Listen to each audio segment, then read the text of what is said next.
There is something within you, so potent, so intelligent, so intricately encoded, that it has been whispering to you your entire life. Not in words, not in logic, but in symbols, synchronicities, sudden insights, persistent dreams, and a deep, aching sense that you were meant for more than the daily roles you play. You felt this pull, a tension between the life you're living and the untapped version of you that watches from the background. Waiting. Not an upgrade, not a fantasy, but a blueprint. A precise, ancient design you've always carried that's far more expansive than your identity. This is the quantum self, and it's not a metaphor. It's not a philosophy. It's a system of energy, pattern, and potential that's been described across every culture in symbols and myths, encoded in temples, carved into stone, whispered by mystics, and now recognized by science. What we call archetypes aren't just personality traits or story characters. They are core frequencies within your consciousness. They shape the way you see reality, the choices you make, and even the kind of life paths you attract. These archetypes aren't passive concepts. They are active codes. And the kicker? They operate whether you're aware of them or not. In this experience, we're not theorizing. We're not indulging in spiritual cliches or quoting outdated gurus.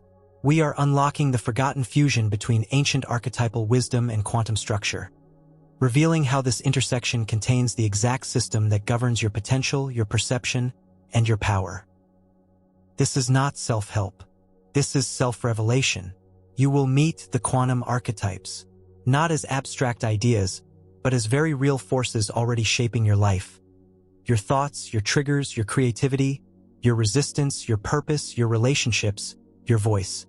You'll learn how ancient civilizations preserved the code, and how quantum theory is just now catching up. You'll learn how to recognize which archetype is dominant in you right now, which is asleep, and how to activate them intentionally to shift your entire timeline. And yes, we will go to the shadow, because archetypes are not all light. They come with distortion, patterns that trap your energy in loops, in fear, in false identity. We're going to expose those patterns and take you through practical techniques to unlock them at the root. By the end of this journey, you will not be the same. You'll walk away not just with insight, but a recalibrated sense of self-awareness so precise that you'll start seeing the world differently. Because when you see your quantum archetypes clearly, you stop reacting and start creating from alignment, from truth, from power. This is not fantasy. This is ancient. This is measurable. And most importantly, this is already inside you. So don't treat this as information. Treat this as activation. Let's unlock the ancient code and meet the hidden self that's been quietly guiding you all along. Let's begin. We begin with the single most ignored truth of human experience. You are not who you think you are. Not even close. Most people live inside a limited identity built from social scripts, family expectations, survival responses, and the repetitive roles they've learned to perform. Teacher, parent, rebel, healer, outsider, overachiever. These labels feel like truth because they were reinforced early and often. But these are not your true identity. These are echoes, external impressions that have calcified into a mask. Beneath that mask is something much older, something architected, something deeply encoded.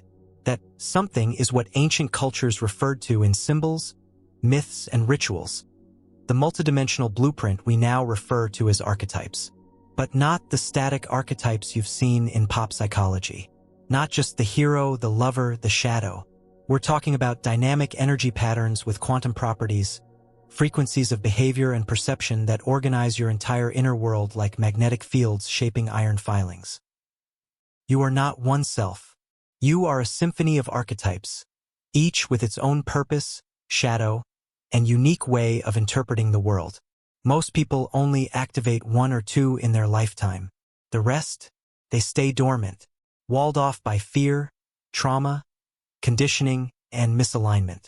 And this is the root of the dissatisfaction, the stagnation, the sense that something important is missing. The truth is this: you are far more complex, capable, and multidimensional than your conscious mind has ever been allowed to experience. Let's look at the evidence. You've had moments of flow where everything made sense, when inspiration surged through you without effort. You've had moments of inner conflict, where part of you wanted to speak up and another part froze. You've had moments when you felt guided, when synchronicity seemed to align perfectly, as though the universe was mirroring you. These aren't random. These are signs of different archetypes within you activating, momentarily stepping forward before retreating behind your dominant identity again. And here's where the quantum piece comes in. Modern physics tells us reality is not fixed. It's probabilistic. Observation changes outcomes. At the smallest scales, particles don't behave like particles at all. They exist in fields of probability, only becoming definite when measured. You, as an observer, collapse potential into reality. Now apply that to the self. Your identity isn't fixed. It is a field of archetypal potentials. And the self you are right now is only one collapsed version of what's possible. This is what's been missing from traditional self-development. The understanding that personality is not a constant. It's a choice, a frequency, a code. One you can consciously shift by unlocking different archetypes within your energetic and psychological matrix. Let's say you've always thought of yourself as the logical type, or the nurturing type, or the lone wolf. What if that's just the surface frequency that was rewarded in your environment? What if underneath that is a dormant warrior archetype, or a muse, or an alchemist waiting for conditions that allow it to emerge? Those conditions don't have to be external. You can create them internally, through awareness, through intention, through activation. Once you begin to access these archetypes intentionally, you're no longer stuck in one identity. You're no longer bound by one storyline. You start to experience a broader spectrum of selfhood, one that allows you to be both fierce and compassionate, logical and intuitive, grounded and visionary.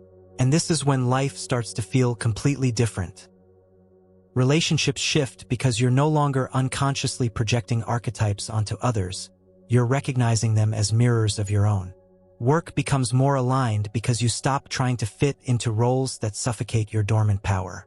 Creativity surges because archetypes like the muse and oracle become available to you on demand. Decisions come from clarity rather than conflict because each archetype within you has a voice, and you know how to listen to the right one at the right time. This is the hidden you. Not hidden because it's inaccessible, but because it's been layered over by habit, fear, and inherited belief. The time for forgetting is over. The code has always been there, ancient, powerful, alive. Next, we will uncover how this hidden code wasn't just stumbled upon by mystics or buried in obscure books. It was mapped, preserved, integrated into the very architecture of temples, calendars, and sacred art across cultures. And now, quantum science is finally catching up to what the ancients encoded. Next, we crack the code where ancient wisdom meets quantum reality. There's a pattern that echoes across time, etched into temples, painted on cave walls, sung in chants, woven into myth. It's not random. It's not decorative. It's a message, a system, a code. This code was understood not through microscopes or telescopes, but through observation of inner worlds. The ancients were not guessing. They were mapping. They saw what most today are only beginning to rediscover, that reality is structured not only through matter, but through patterns of consciousness. Archetypes. Across continents and millennia, the symbols stay the same. The serpent of wisdom, the eye of perception, the sacred geometry of form and force. These weren't stylized expressions of religion. They were communication about the nature of being. Clues about the true structure of self. While the words changed, netters in Egypt, devas in India, demons in Greece, the function remained. Archetypal intelligence as living, active forces embedded within the psyche and the cosmos. These weren't just myths. They were multi-layered operating manuals for human transformation. Today, quantum physics begins to hint at what these symbols always pointed to. The idea that energy precedes matter, that the observer alters the observed, that time is not linear, that all particles are interconnected across space. These are not just findings, they are awakenings of a much older understanding. The ancients encoded this knowing in metaphor because metaphor lasts. Temples fall, empires burn, but myth travels across language and generation, carrying frequency beneath its stories. And that frequency was always archetypal. To see how aligned ancient thought is with quantum structure, look at their shared assumptions. Both describe non-local influence, that something here can affect something over there instantly. Both speak of consciousness not as an effect of matter, but as fundamental to existence. Both deal in probabilities, not certainties, potentials, not limits. Both see structure in chaos. These shared concepts converge in one powerful idea, that form follows field.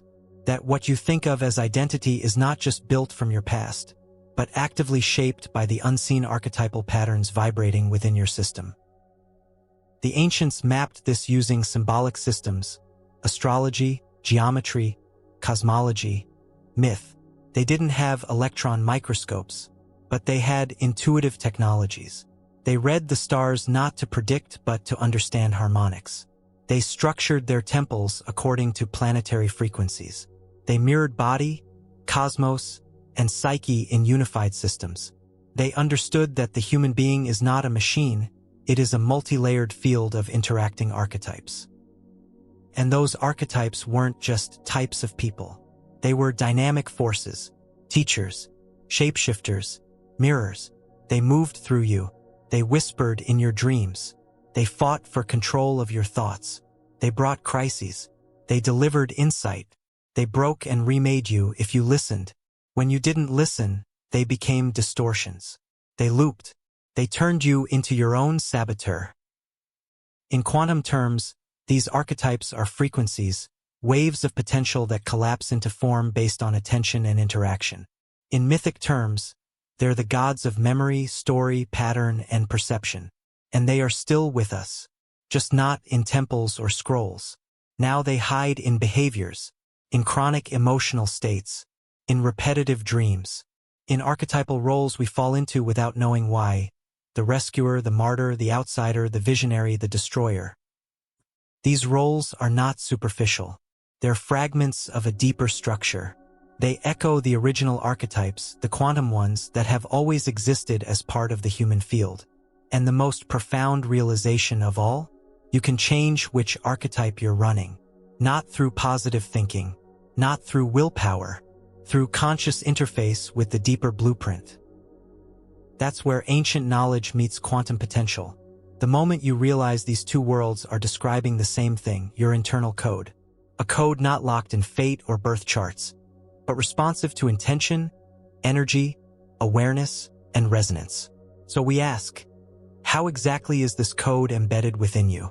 How do these archetypes, these vast, intelligent patterns, actually live inside your body, mind, and energy system? What makes one archetype dominant and another suppressed? We go there now. Next, we explore how your blueprint holds these archetypes and how they shape your reality from the inside out. You are not a blank slate. From the moment you entered this world, something deeper than memory began shaping your perception. Something older than your name, your story, or your education. That something is your blueprint, the invisible architecture through which your experience is filtered and formed. At the core of this architecture, archetypes. They are not theories. They are embedded frequencies. Each archetype is a living pattern that exists within your psyche, your nervous system, and your energetic field. You don't choose them.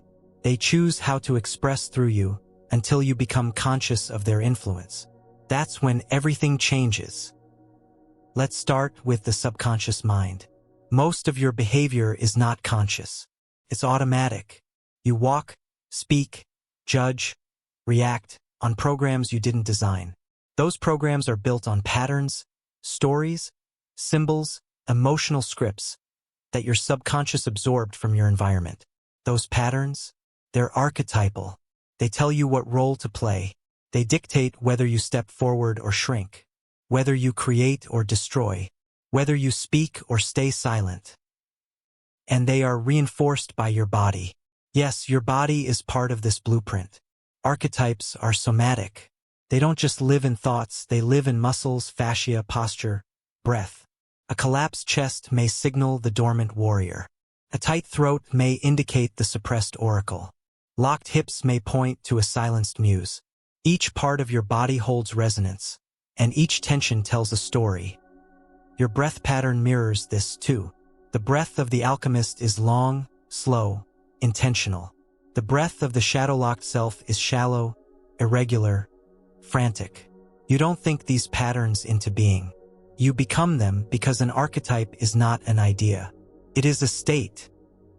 Energy fields respond accordingly. You've felt this before. You meet someone and feel pulled in, or repelled, or curious. You can't explain it. That's archetypal frequency at work. Your field is recognizing theirs before a single word is exchanged. You can walk into a room and know who's holding the power, who's leaking energy, who's watching, who's hiding. These are not opinions. They're instinctual reads of field dynamics and the archetypes running beneath them. Now, why does this matter? Because if archetypes are influencing your thoughts, your body, your breath, your interactions, and you're not aware of them, then you're being shaped by something you don't see. You might think you're making choices, but you're following an unconscious script. And that script may have been written by survival, trauma, or ancestral patterning, not by your current truth. But here's the beauty. When you recognize the pattern, you change its influence. When you bring light to a dormant archetype, you awaken its gifts. When you witness a distorted archetype, you reclaim your power from its grip. And when you align consciously with the archetype needed for the moment, you become the author of your experience, not the actor stuck in a pre-written role. Start looking at your life not as a series of events, but as expressions of archetypal influence. What themes repeat? What roles do you default to? What kinds of people trigger you or draw you in? Each of these is a clue to your internal configuration. And configuration can shift. Your inner blueprint is not rigid. It's fluid. It adapts when met with focused awareness, intentional breathing, subtle energetic work, and symbolic reprogramming. You're not here to stay stuck in a single archetype. You're here to integrate them, to activate the warrior when action is needed, to call forth the oracle when insight is required, to soften into the muse when creation beckons, to embody the sage when clarity is essential. And the first step is to truly understand what archetypes are, not in name but in structure. Next, we go beyond the surface definitions. We strip away cliché, and we meet the quantum nature of archetypes, not as stories, but as precision-coded intelligences that shift your entire field of being. It's easy to think you already understand archetypes. After all, the words have been absorbed into pop culture, used to describe characters, narratives, even branding. But this familiarity is deceptive. The real nature of archetypes is far more profound and far more functional than most realize. These aren't literary devices. They're energetic templates embedded in your consciousness, structured like programs in an operating system. They guide how you think, how you interpret others, how you react, and what you believe is possible. But here's what's often missed. They are not passive roles. They are living structures. And they evolve. The traditional names, hero, shadow, seer, sage, are not final forms. They are gateways into frequencies of consciousness that behave like fields of energy. When you activate one, you begin to see the world through its lens. Your perception changes. Your priorities shift. Even the questions you ask yourself begin to transform. This is why archetypes must be approached as intelligences, not identities. They are not here to label you. They are here to awaken you. Let's start with a critical distinction. Each archetype exists in 3 states: dormant, distorted, activated. A dormant archetype is one whose potential is within you, but currently suppressed. This can happen because of trauma, conditioning, or ancestral patterns. For example, someone with the alchemist dormant may constantly feel overwhelmed by emotion, unable to regulate internal states. They're not broken, they've simply never been shown how to access that archetype's transmutational power. A distorted archetype is active, but skewed. The energy is moving, but it's looping through wounded expression. The warrior, for instance, becomes destructive when distorted, lashing out, controlling, or burning out through overexertion. The oracle, in distortion, can become paranoid, mistaking anxiety for insight. These distortions are where most people unconsciously operate, and they feel it in their relationships, in their nervous system, in their endless self-doubt. Then there's the activated archetype, the aligned form. This is when the frequency is running cleanly. The sage becomes clear and grounded. The muse becomes expansive and magnetic. The shadow even transforms from sabotage into sacred integration. Each archetype, when activated, releases a specific type of power into your system. This is why archetypal work isn't surface-level psychology. It's frequency calibration. You're tuning your inner system to access specific intelligences that have always been available, but previously unreachable due to interference, distortion, or dormancy. The next layer of understanding is this: archetypes don't act alone. They function in dynamic tension with each other. When one archetype is overly dominant, it suppresses others. An overactivated warrior may smother the muse. A distorted seer may hijack the sage. A powerful alchemist may drown out the grounded presence of the architect. Understanding archetypes requires learning not only the qualities of each, but how they influence each other, either constructively or destructively. You are not meant to be ruled by one. You are designed to become aware of the full spectrum, and then learn to access each one as needed. This is fluidity. This is mastery. Let's take a closer look at the archetypes you'll meet in this system. The architect is the structural mind, the planner, the blueprint holder. When activated, it brings mental clarity and precision. When distorted, it becomes rigid, obsessive, or perfectionistic. The alchemist is the emotional transformer. Its power is in taking pain and turning it into energy. In distortion, it cycles emotional chaos without resolution. The oracle is the intuitive channel. It sees patterns before they emerge. But without grounding, it can mistake signals, seeing threat where there is none.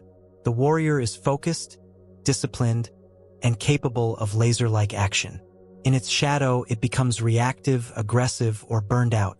The muse brings play, creativity, sensuality, and flow. But in distortion, it becomes distracted, flaky, or emotionally porous. The trickster disrupts. It breaks patterns, reveals illusions, and catalyzes unexpected growth. When misaligned, it becomes manipulative or self-sabotaging. The sage is the integrator of wisdom. It offers stillness, deep knowing, and holistic vision. But in distortion, it may become cold, withdrawn, or disembodied. You are not one of these. You are all of them. Each archetype within you corresponds to a different layer of your being: mental, emotional, intuitive, somatic, energetic. And they are not philosophical abstractions. They live in your breath, your tone of voice, your habits, your dreams. They are speaking to you already, through your attractions, your fears, your cravings, and your resistance. Your task is not to choose an archetype to identify with. Your task is to learn how to listen. Which one is calling for activation? Which one is distorted, seeking attention? Which one has been dormant for so long that its voice sounds unfamiliar? Once you begin listening, not to the ego but to the archetypal pulse beneath it, you stop guessing and start responding. That's the key shift. Archetypal fluency. And here's where things get even more fascinating. These archetypes are not bound by time. They are not stages of life. They are not bound to age, gender, or roles. They are quantum fields, and they can all exist in you simultaneously. That's why someone can be deeply intuitive while commanding a room with strategy. Why a visionary can also be a fierce protector. Why a person on the verge of collapse can simultaneously carry sacred wisdom. These are not contradictions. They are archetypal overlaps. Once you stop limiting yourself to a single story, you start expanding into a multidimensional self. But here's something even more radical. Time, the way we usually experience it, is not as linear as we've been taught. And your archetypes are not bound by the past. They are not limited to your history. Which brings us to a breakthrough realization. Time, identity, and even your so-called destiny are constructs. They can be reshaped when you access the full quantum structure of your archetypes. This takes us to the next layer of truth, one that challenges everything you've believed about change, growth, and fate. Next, we reveal why time isn't holding you back, and how your archetypes collapse past, present, and future into one field of power you can influence right now. Linear time is a convenience, a structure designed to help the brain organize memory, consequence, and planning. It's a useful fiction, but a fiction nonetheless. In the quantum model of reality, time doesn't move forward. It exists as a field. Every possible version of you, past and future, already exists as potential, like songs on a playlist you haven't hit play on yet. So what chooses which version becomes real? Your attention, your frequency, and most critically, your archetypal alignment. When you operate from a limited archetype, you reinforce a narrow timeline. That timeline feels rigid, predictable, unchanging, like fate is repeating itself in cycles. But when you shift archetypes, you shift timelines. Because each archetype isn't just a way of seeing the world, it's a way of relating to time, identity, and possibility. The warrior experiences time as momentum. The sage experiences time as spaciousness. The trickster collapses time through disruption. The oracle sees nonlinear time, cycles, echoes, ripples. The alchemist experiences time emotionally, measured in intensity, not clocks. These perceptions don't just alter your experience. They alter what outcomes become available to you. You don't live in the future. You live in a field of potential futures. The archetype you embody in the present determines which version of the future you collapse into form. This is the quantum twist. Destiny is not something heading toward you. It's something you're selecting from moment to moment through alignment. Let's make this practical. A person operating from a distorted shadow archetype may feel doomed to repeat the same self-sabotage patterns. And they will until they activate a different internal structure. Activate the architect and new mental frameworks become available. Activate the oracle, and you begin to perceive warning signs before breakdowns occur. Activate the warrior, and resistance stops ruling your decisions. Each archetype expands or contracts your access to future timelines.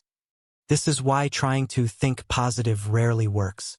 If your dominant archetype is running distortion, your thoughts are filtered through limitation. Affirmations won't overwrite that, but shifting archetypes does.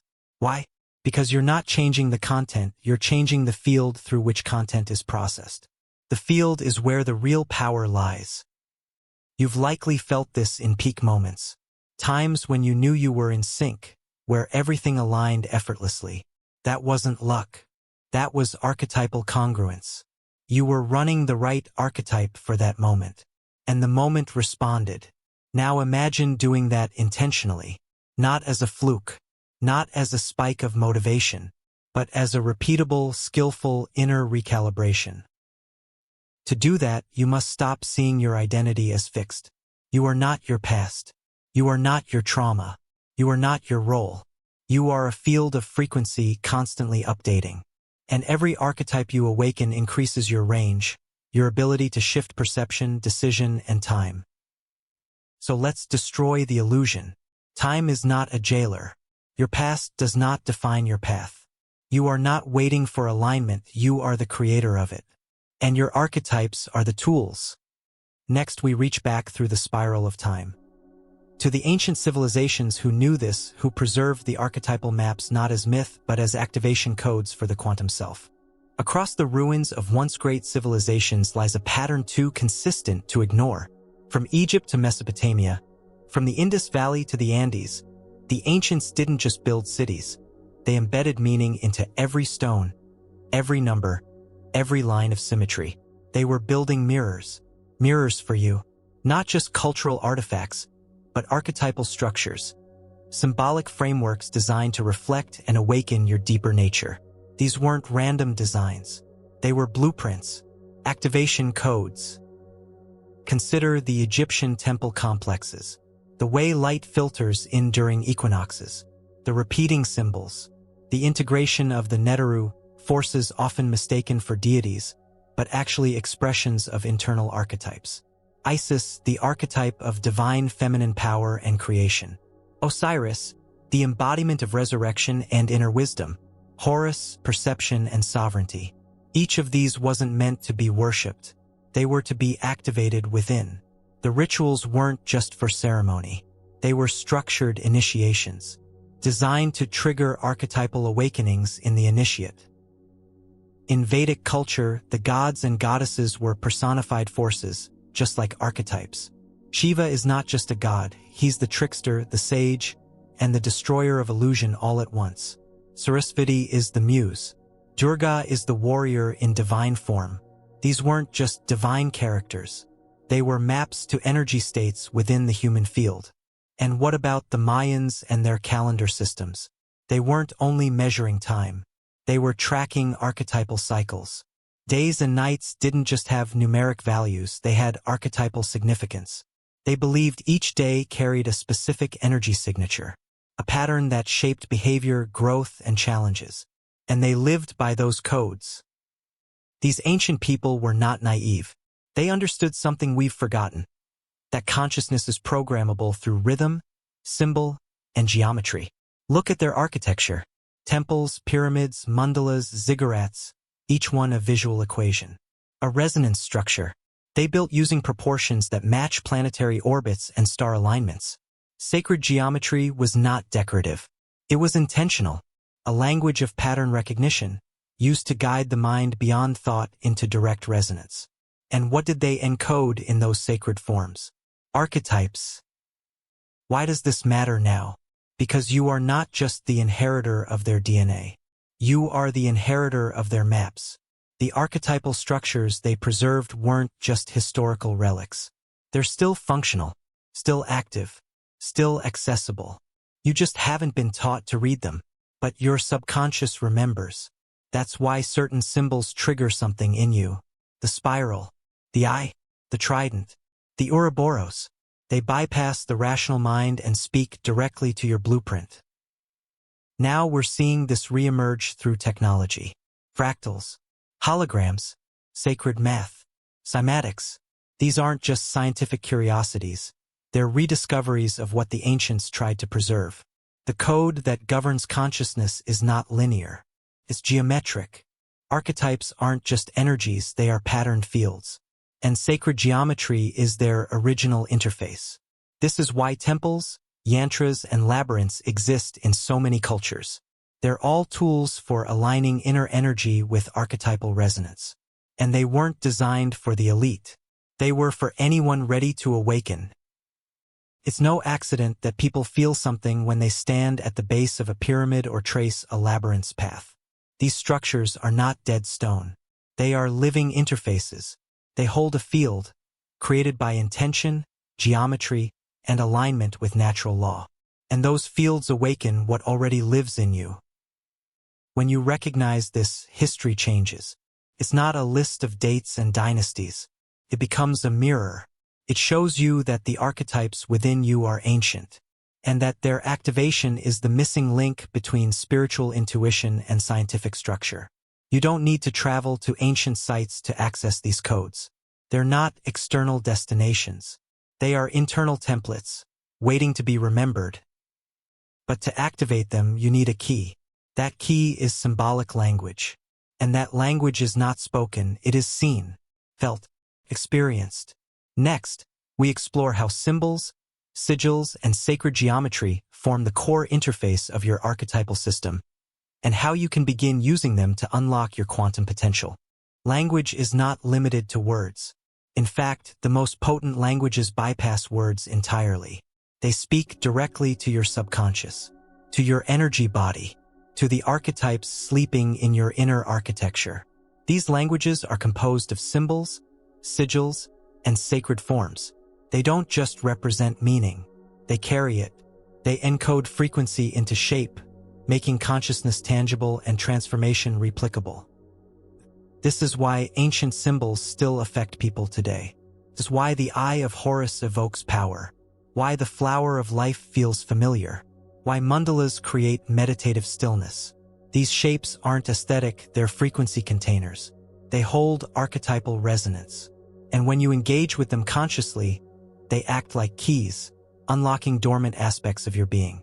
Symbols speak the language of archetypes, because archetypes don't use sentences. They use structure. Let's start with sigils. A sigil is a symbol created from intention, distilled into form. It bypasses thought and enters your energy field directly. The shape is not random. It vibrates with the intent behind it.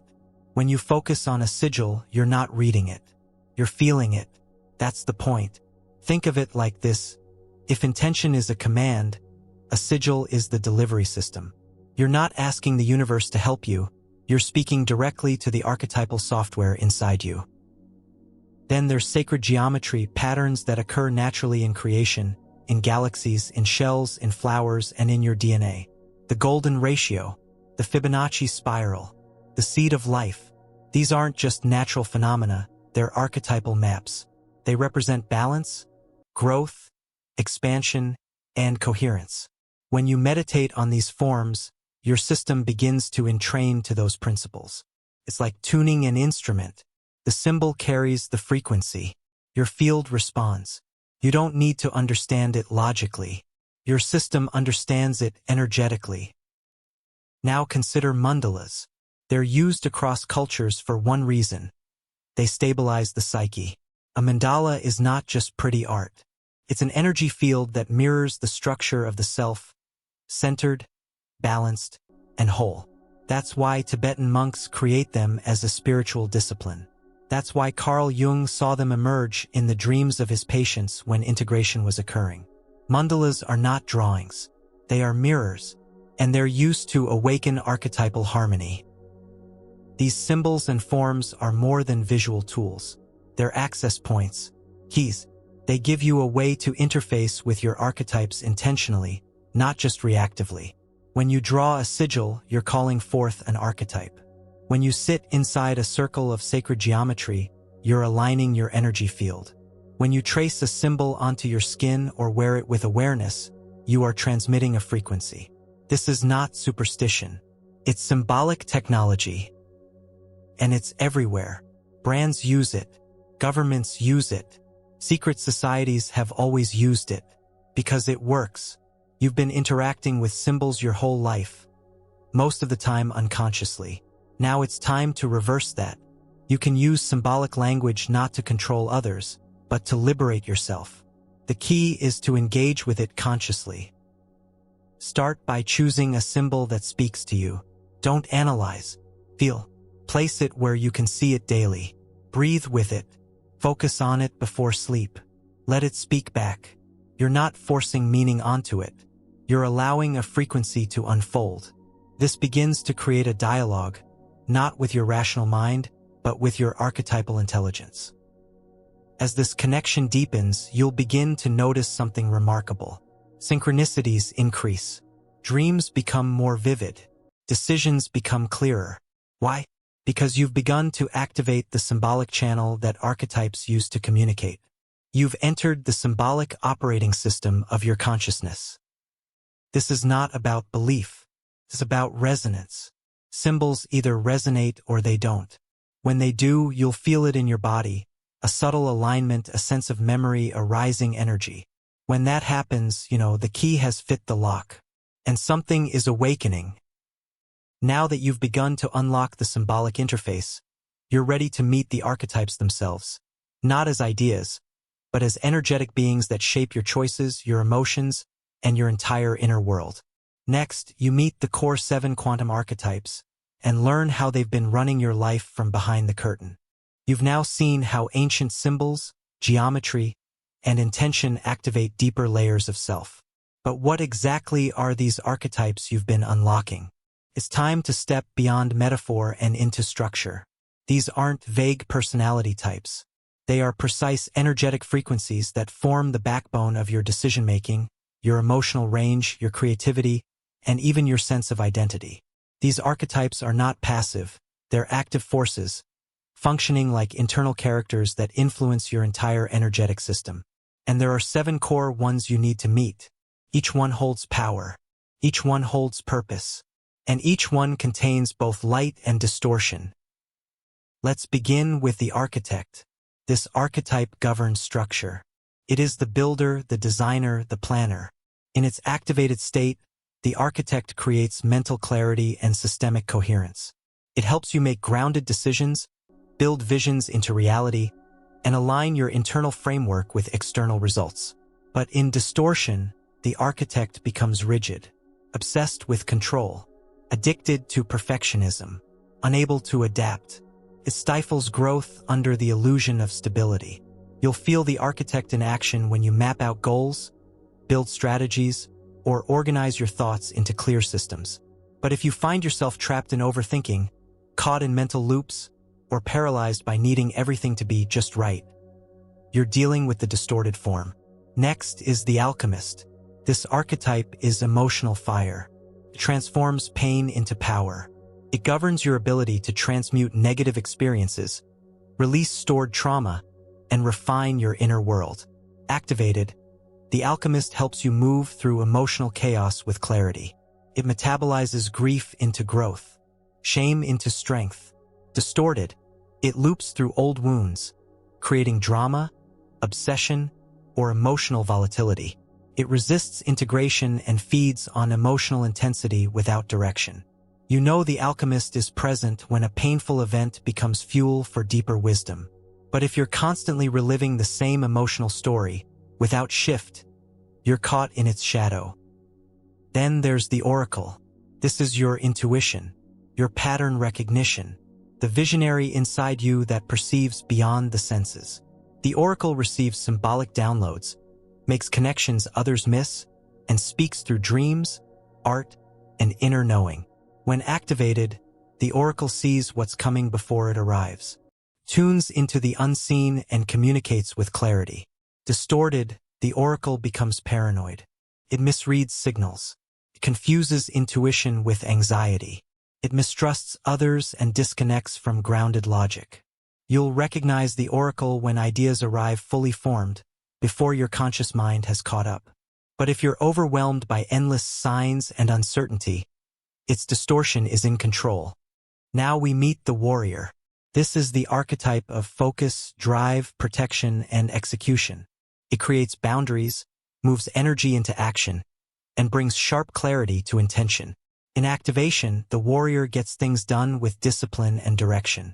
It protects the sacred and speaks truth without apology. In distortion, it becomes aggressive, defensive, burned out. It may try to fight everything, even when no battle exists. You're channeling the warrior when you take clear action without hesitation. But if you're always exhausted, reactive, or in survival mode, it's out of alignment. Enter the muse. The muse is your portal to joy, beauty, creativity, and play. It is the archetype of embodiment. Dancing, expressing, making love, creating art, living through sensation. Activated, the muse brings magnetism. It awakens ideas through inspiration and invites connection through expression. Distorted, the muse becomes scattered. Addicted to novelty, it avoids depth. It chases pleasure without purpose. You know the muse is awake when time dissolves and you're lost in flow. But if you're constantly seeking stimulation without fulfillment, the distortion is running the show. Then comes the trickster. This archetype breaks illusions. It disrupts comfort zones. It reveals the truth hiding behind polite lies. It's the holy disruptor, the rule breaker, the glitch in the matrix. When activated, the trickster exposes what needs to change. It clears stagnant energy and invites reinvention.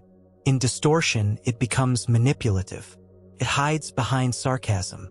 It destroys without purpose. It burns bridges to feel powerful. You've seen the trickster every time chaos preceded clarity. But if you keep self-sabotaging or stirring unnecessary conflict, it's the distorted version at play. Finally, the sage. The sage is the integrator, the witness, the still point in the storm.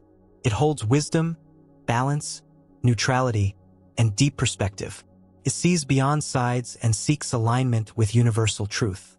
Activated, the sage brings calm, clarity, and multidimensional awareness. It doesn't need to win. It needs to know. Distorted, it becomes detached. Cynical, cold. It retreats into intellect and avoids real emotion. You feel the sage when insight lands and ego disappears. But if you're constantly observing without engaging, you're stuck in its shadow. These 7 archetypes are not a personality test. They are not boxes. They are fields of potential within you. You carry all of them, always, but only some are active. Some are buried. Some are distorted. Your job is to recognize the configuration and choose which ones to bring forward, intentionally.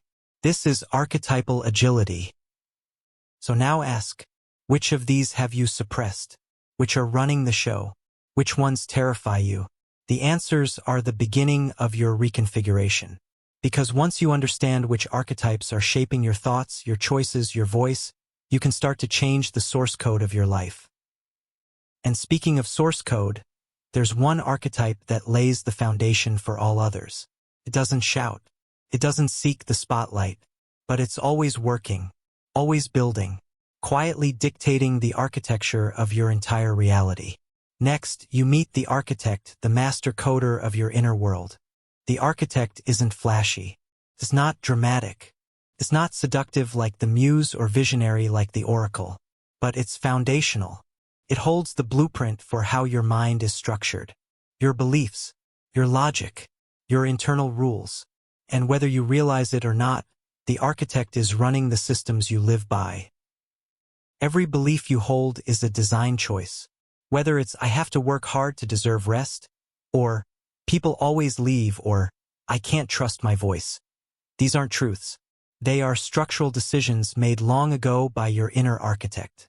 Sometimes based on safety, sometimes based on mimicry, often inherited. But once a belief is installed, your architect builds everything around it. It's like building a skyscraper on a crooked foundation. The higher you go, the more pressure you feel. Not because something is wrong at the top, but because the root pattern was off from the beginning. And unless that blueprint is rewritten, no amount of motivation, therapy, or meditation will create lasting change. That's how powerful the architect is. Activated, the architect brings order to chaos. It upgrades your mental software with precision and integrity. It knows how to design systems that support your growth, not sabotage it. It helps you translate vision into action, insight into structure, and longing into measurable steps. Distorted, it becomes obsessive. It locks down spontaneity. It micromanages every outcome. It fears uncertainty and strangles creativity in the name of control. This is when you feel stuck in analysis paralysis. When you're endlessly planning but never launching. When your mind becomes a cage. The shadow architect is terrified of collapse. It clings to the known, even when the known is painful. Because collapse means recoding. And recoding threatens its illusion of safety. But collapse is often exactly what you need to tear down outdated blueprints and build something that actually fits the self you're becoming. To work with the architect, you must first become conscious of your mental structures. What beliefs are non-negotiable for you? What invisible rules do you obey daily? What assumptions do you never question? These are the bricks and beams of your inner world. And most of them weren't placed by your current self. They were installed by a younger version of you, or inherited entirely from others. Here's the shift. You don't need to destroy your architect. You need to update it. Bring it into alignment with your activated archetypes. Let the oracle provide vision. Let the warrior bring action. Let the muse bring creativity. Then invite the architect to make it real. To build systems that support your evolution, not your limitation. This is conscious design. And it starts with awareness. Start small. Choose one area of your life: health, money, voice, relationships. Ask, what's the core belief here? Write it. Then trace it. Where did it come from? Is it true? Who does it serve? Then rewrite it. Not with fluff, but with precision. And every time that belief rears its head, reinforce the new one. Architect your repetition. That's how you rebuild. Not overnight. Not all at once. But intentionally. like a master coder rewriting the operating system of self. And once the new structure holds, you begin to feel it, not as theory but as clarity, as calm, as efficiency, as progress that doesn't drain you. This is the power of the architect when aligned. Now that your blueprint has begun to shift, you're ready to transmute what lives deeper, what the mind can't touch. Emotion, memory, energetic residue. It's time to meet the force that takes your emotional lead and turns it into gold. Next, you activate the alchemist. Not everything that limits you is mental. Some of it lives in your body, in your cells, in your nervous system, in the echo of old experiences you haven't fully metabolized. This is where the alchemist begins its work, not with logic but with sensation, energy, and transformation. The alchemist is the archetype that turns raw emotion into refined power, not by avoiding pain but by cooking it, containing it, moving it through a transmutation process until what once held you back becomes your greatest resource. In its activated form, the alchemist is one of the most liberating forces in your archetypal system. It knows how to feel fully without drowning. It processes shame without letting it define you. It feels anger without weaponizing it. Takes grief and distills wisdom. But in distortion, the alchemist creates loops. It becomes addicted to feeling without movement. It spirals in sadness, clings to trauma, builds identity around being wounded. It keeps you in a state of almost breaking, but never releasing. You can recognize the distorted alchemist when emotions feel overwhelming, persistent, and circular. When you keep attracting situations that mirror your oldest pain. When no matter how much insight you gain, you still feel stuck in the same energetic sludge. The problem isn't that you feel too much. It's that you're not finishing the transmutation. Emotions are energy in motion, but most people interrupt that motion. They judge it, suppress it, intellectualize it, or perform it for others. And so the energy gets stuck, cycling in the body, coloring perception, shaping your frequency. The alchemist's role is to complete the cycle. Teaches you to let energy run all the way through, without story, without justification, without resistance, just sensation, presence, breath, and then release. Think about fire. Fire doesn't debate with what it consumes. It burns it down, and from the ash, something new can grow. The alchemist works the same way, but you have to be willing to enter the fire, to feel what's there without flinching. This is not about reliving trauma. It's about bringing presence to what's unresolved so the body can finally finish what it started. The alchemist is especially important when change is happening, because change doesn't come clean. Stirs grief, loss, doubt. The mind may crave expansion, but the body still holds the memory of being rejected, hurt, or abandoned. You can't think your way into healing. You have to feel your way through it. That's where the alchemist steps in. To work with this archetype, start with emotional precision. Instead of vague terms like, I feel off or I'm anxious, get specific. Name the exact emotion, then locate it in the body. Where does it live? What texture does it have? What color?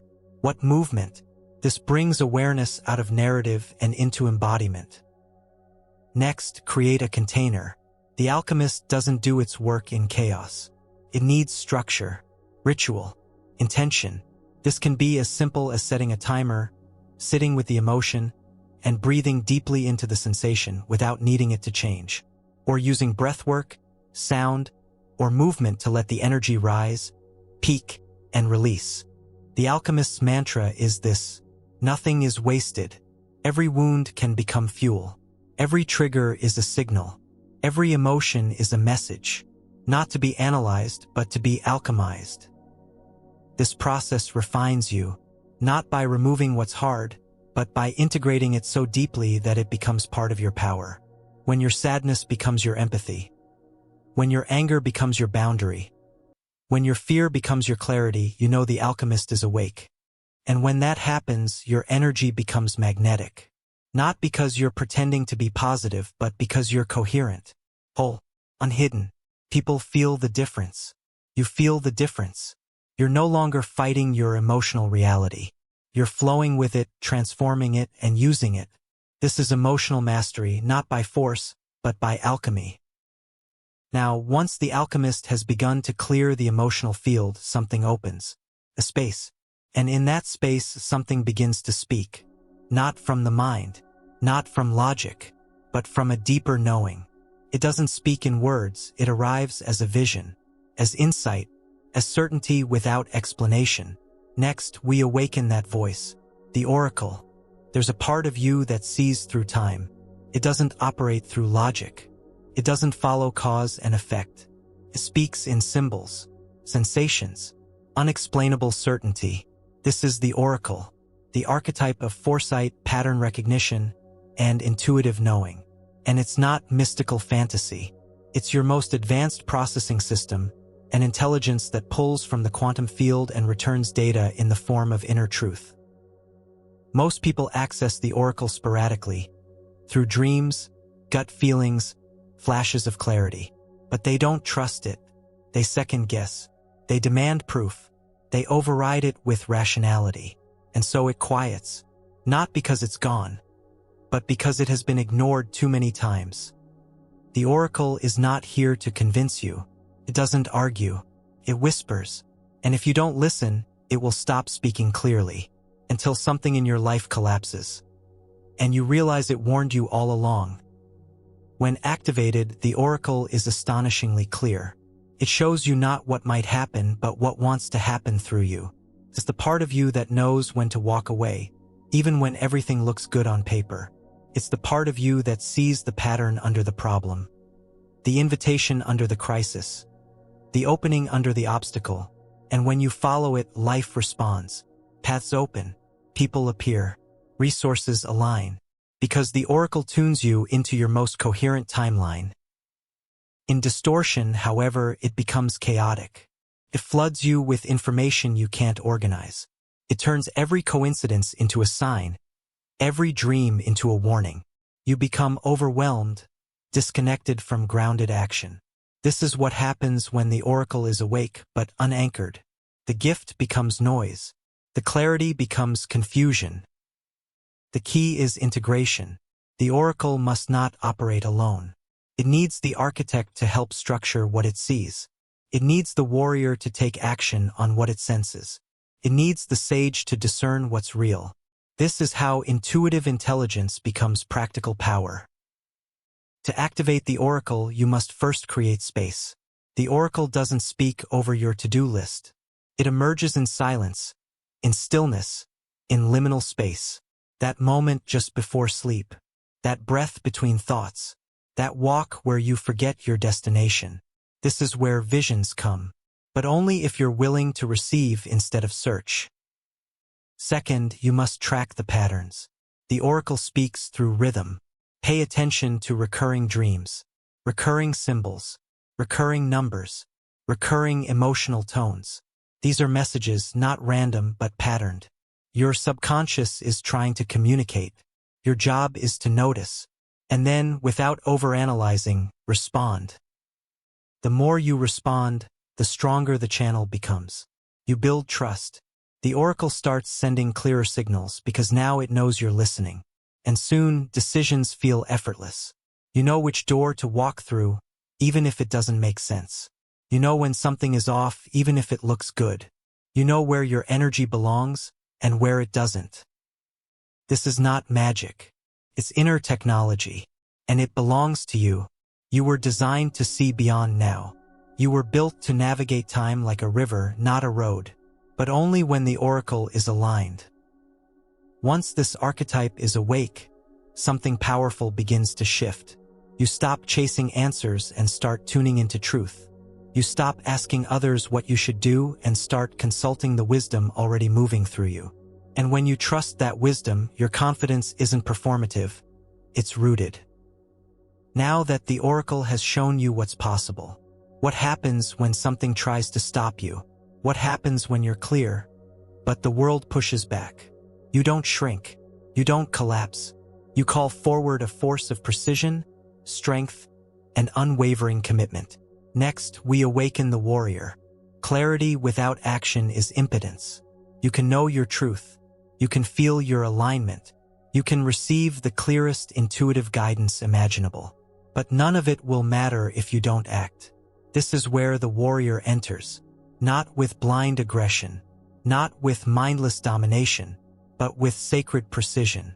The warrior archetype brings the discipline to execute, the courage to protect, the energy to move forward, even when fear is present, even when the outcome isn't guaranteed. You've met the warrior every time you spoke up when your voice trembled, every time you ended something that no longer served your path, every time you said yes to a future that terrified your comfort zone. The warrior doesn't wait for permission. It doesn't ask if it's ready. It decides. It moves. And in doing so, it creates the space for all other archetypes to breathe. But don't confuse this with force. The true warrior isn't reckless. It doesn't flail. It doesn't burn through its reserves trying to prove anything. It's sharp, measured, energetically intelligent. It knows when to strike, when to pause, when to withdraw, and when to hold a boundary so firmly that no explanation is needed. In its activated form, the warrior gives you backbone. You stop leaking energy into endless worry. You stop outsourcing your power. You stop letting indecision sabotage momentum. You begin to act, not react. And action, in the warrior's world, is sacred, because every action moves energy. The only question is, are you moving it consciously or unconsciously? In its distorted form, the warrior is dangerous. It becomes defensive, aggressive, hyper-controlling. It lashes out from fear and pride. It over-identifies with its strength and loses the subtlety of wisdom. This version of the warrior fights shadows. It attacks before understanding. It burns bridges it might one day need. You've seen this in people who confuse dominance with leadership, who mistake hyper-independence for power, who think collapsing others makes them strong. That's not the warrior. That's the wound pretending to be power. True power doesn't panic. It doesn't over-explain. It doesn't chase validation. It moves with clarity and stands by its movement, even if it stands alone. This is the warrior in alignment. To work with this archetype, start by locating where your energy leaks when pressure rises. Do you avoid? Over-apologize? Shrink? Explode? These are signs of warrior imbalance. Then ask yourself, where do I need to draw a line? What have I tolerated for too long? What am I not doing because fear has taken command? Answer honestly, then decide. Action doesn't need to be loud. Sometimes the smallest decision made in total clarity shifts everything. Another key to the warrior, embodiment. This archetype lives in the body, in your spine, your feet, your voice. Your posture matters. Your breath matters. Your tone matters. You don't become the warrior by thinking about it. You become it by embodying it. Stand up. Plant your feet. Speak with resonance. Breathe deep into your belly. That's your signal. You're not just thinking strong. You're being strong.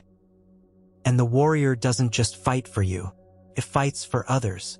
It defends the vulnerable, confronts injustice, protects vision. It's the part of you that says, not here, not on my watch. And that fire, when aligned, becomes your integrity in motion. With the warrior awakened, you stop chasing peace by avoiding conflict. You learn that peace is something you protect through conflict, by facing what needs to be faced with full presence, without collapse, and without aggression. That's energetic warriorship. And it's the ground on which the rest of your archetypes stabilize. Because once the warrior secures your energetic field, something playful, light, and expansive begins to emerge. Something that doesn't want to fight, but to create. Next, you awaken the muse. Now that the warrior has cleared space, the muse walks in barefoot, radiant, unpredictable. The muse doesn't march. It doesn't measure. It moves in spirals, in color, in frequency. It doesn't think, it channels. It doesn't ask, it sings. The muse is your most magnetic self, the part of you that creates not from effort, but from overflow. This archetype carries the frequency of divine play, expression, beauty, and embodiment. It speaks in sensations. It responds to texture, tone, rhythm, intimacy, flow. It shows up through art, through dance, through music, through movement, through sensuality, and through spontaneous expression that has no goal beyond itself. It is not logical. It is not linear. It is necessary. Activated, the muse opens you to creativity beyond your mind.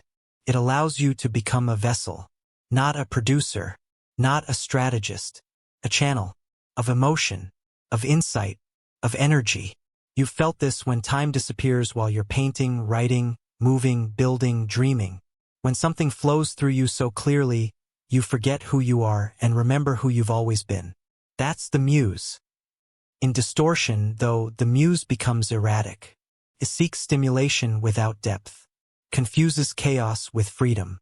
It avoids structure, commitment, and anything that threatens to contain its flow.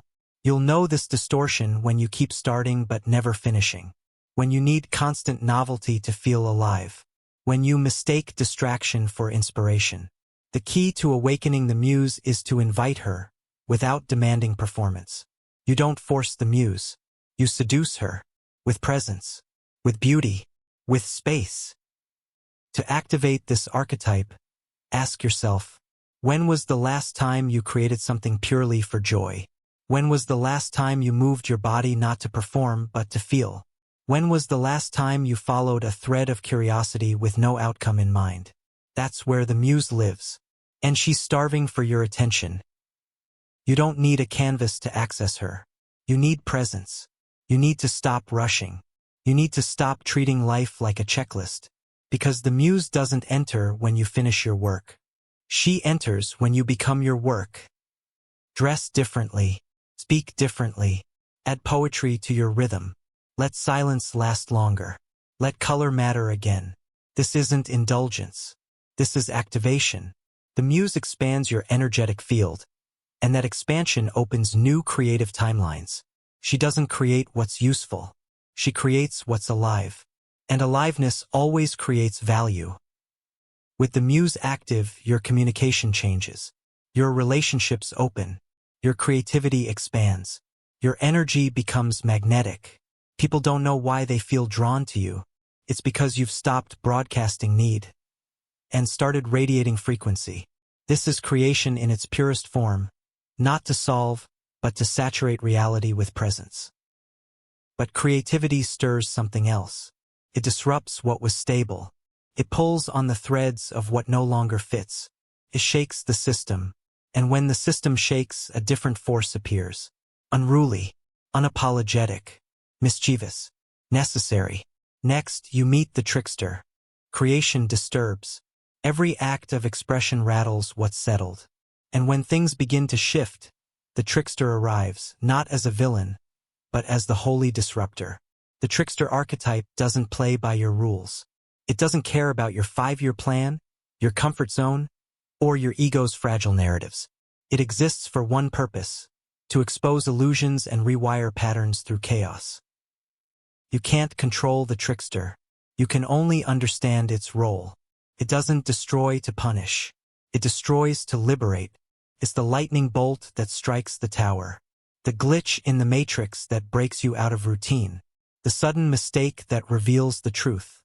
You've seen this archetype whenever life threw a curveball that looked like disaster, until it revealed exactly what you needed to change. The trickster is clever, sharp, unapologetic. It teaches through reversal, irony, and disruption. It's the archetype that shows up in dreams as the jester, the shapeshifter, the fox, the fool. It speaks in riddles. It turns problems into punchlines. It flips authority upside down, not to mock, but to question what power really is. In its activated form, the trickster is the great recoder. It dissolves rigidity. It opens new neural pathways. It shakes you awake with laughter, error, or paradox.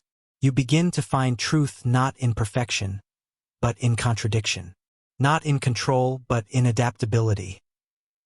When the trickster is distorted, however, it becomes self-sabotage. It hides behind sarcasm. It avoids intimacy through chaos. It breaks things just to feel powerful. It becomes addicted to stirring the pot, confusing drama for depth. You've seen this in people who can't stop provoking, who play games with their own goals, who stay one step ahead of responsibility by laughing it off. That's not freedom. That's fear in disguise. To work with the trickster archetype, you must accept this truth. Disruption is necessary for transformation. You can't evolve while protecting your ego.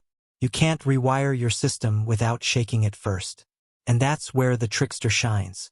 It brings creative destruction, the kind that breaks what's false so something real can take its place. Here's how to know the trickster is speaking. You make a mistake that turns into opportunity. You laugh at something that once triggered you. You suddenly see through your own excuses and can't unsee them.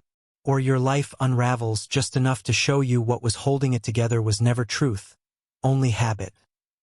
The trickster doesn't ask, "How do I fix this?" It asks, "What truth is hiding here?" It's not interested in being right. It's interested in being clear. And clarity often comes through contradiction. To activate this archetype constructively, give yourself permission to question everything. Question your roles, your rules, your rituals. Where are you pretending?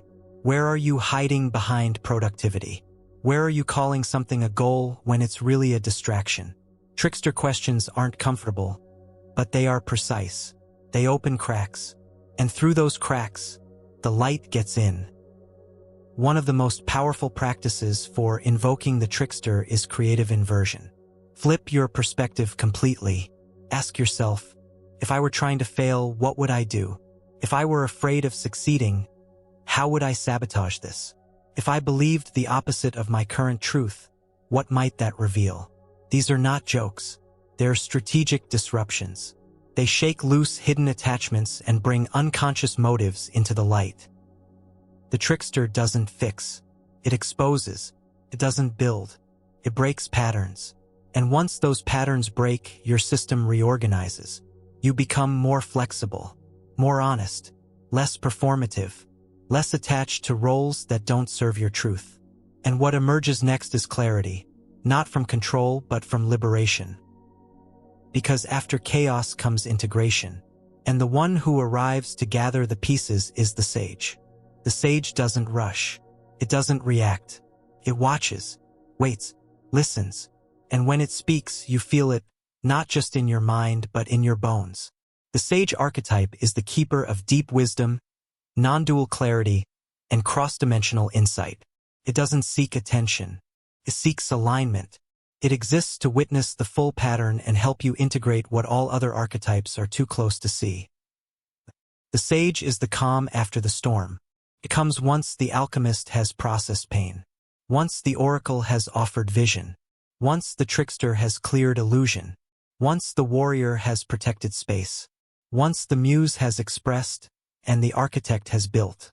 The sage steps in and says, "Here is the truth beneath it all." Activated, the sage is not attached to outcomes. It's not seduced by success or crushed by failure. It sees the impermanence of form and finds clarity in pattern. It holds a quiet knowing that transcends language. You've felt this when you've sat in stillness, not to escape, but to understand. When a realization clicked into place without any thinking at all. That's the sage in action. In its distorted form, however, the sage becomes disembodied. It retreats into intellect. It detaches emotionally. It becomes superior, aloof, and disconnected from the pulse of real life. This is when wisdom becomes a mask, when calm is a performance, when neutrality is used to avoid feeling. True sage energy is never cold. It is warm, spacious, and unmistakably grounded. To access the sage within you, slow down. Silence isn't just absence of sound.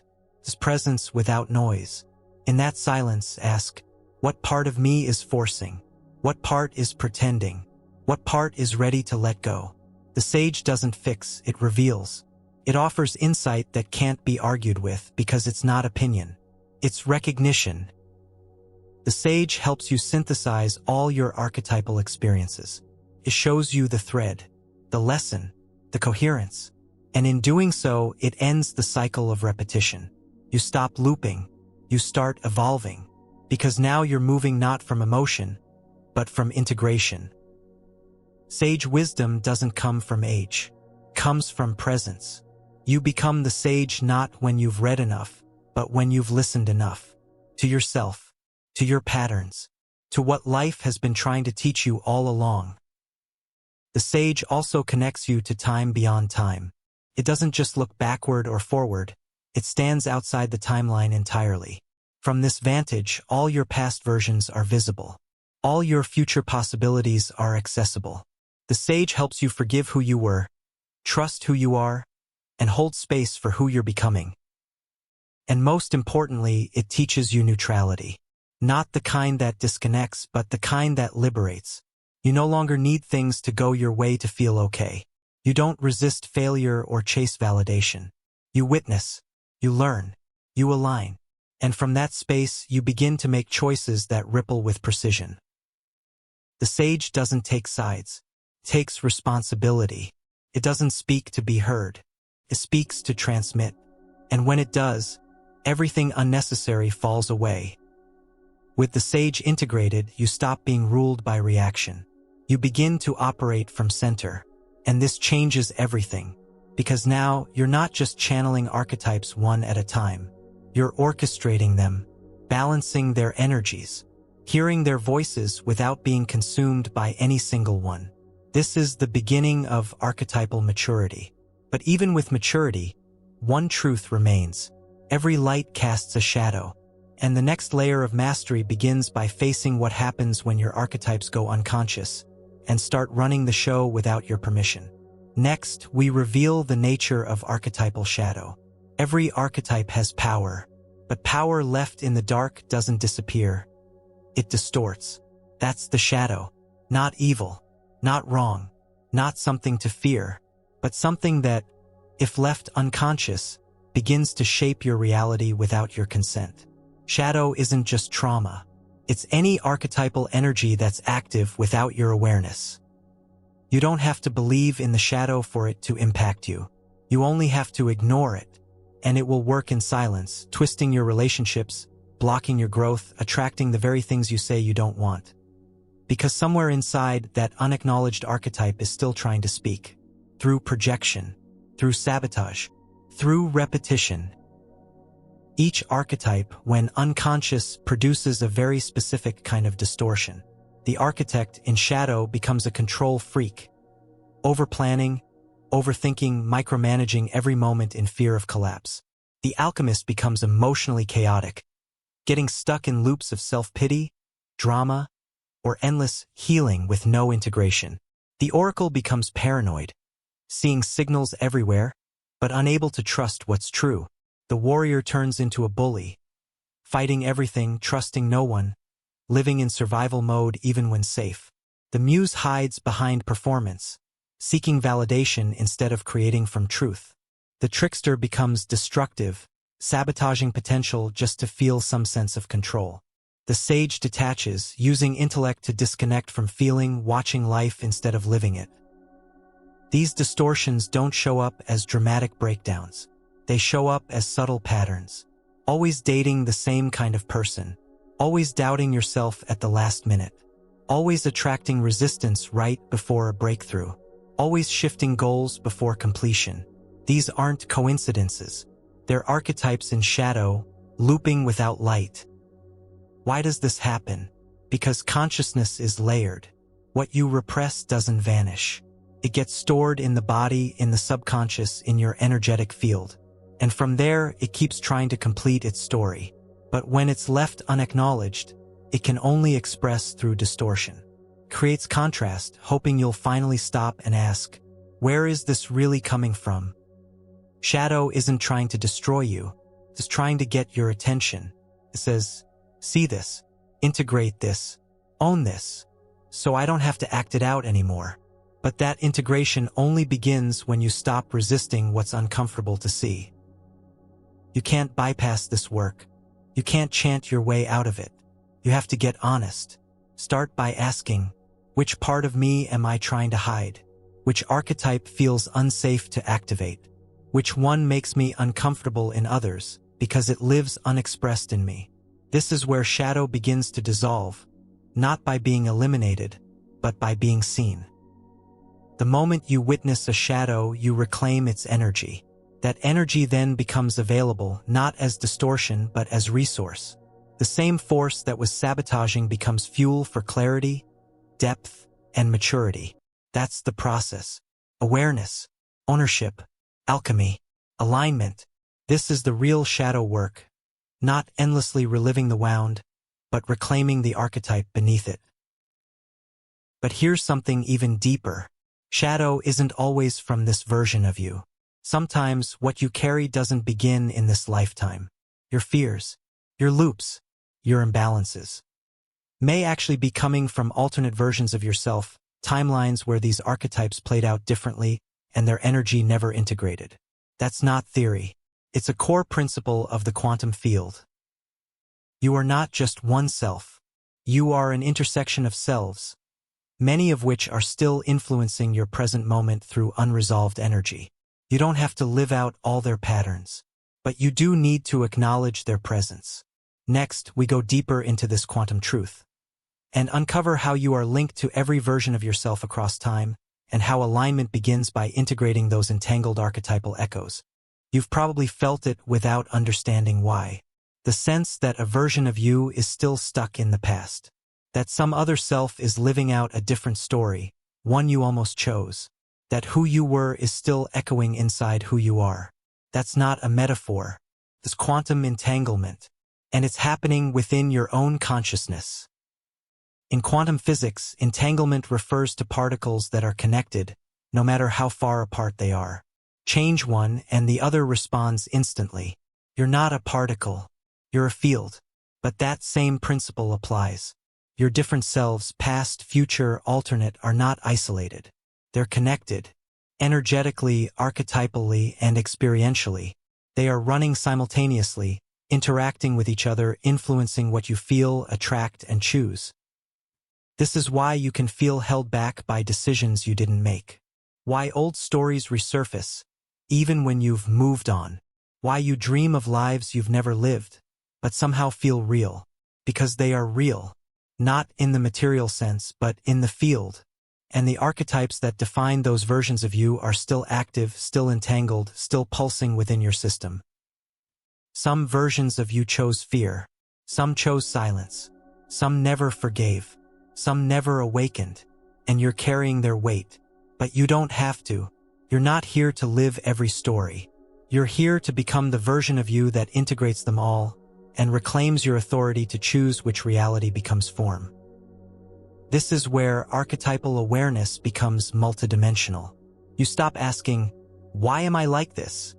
And start asking, which version of me is still unhealed, and how do I bring it back into alignment? This isn't regression. This is reconsolidation. You're pulling your fragmented archetypes into wholeness. You're ending the war between timelines. You're becoming congruent. To work with entangled archetypes, you start by locating the signal. When do you feel like you're operating from an older self? When does your reaction not match the current moment? When do you feel like your fear isn't even yours? These are signs that a timeline is bleeding through. Not to harm you, but to be healed. Bring awareness there. Ask, what archetype was I running in that moment? What did it believe? What did it fear? What did it need? Then breathe into it, not as a memory, but as a living part of your field. Not to relive it, but to retrieve it. Bring that self into your current awareness. Let it see you. Let it feel that you've changed. Let it experience the version of you that is no longer trapped in that frequency. This is the quantum healing of archetypes. Not as stories, but as energetic fragments seeking resolution. You don't need to rewrite your past. You need to integrate the archetypal energies that still echo from it. And when you do, something incredible happens. Energy returns. Vitality increases.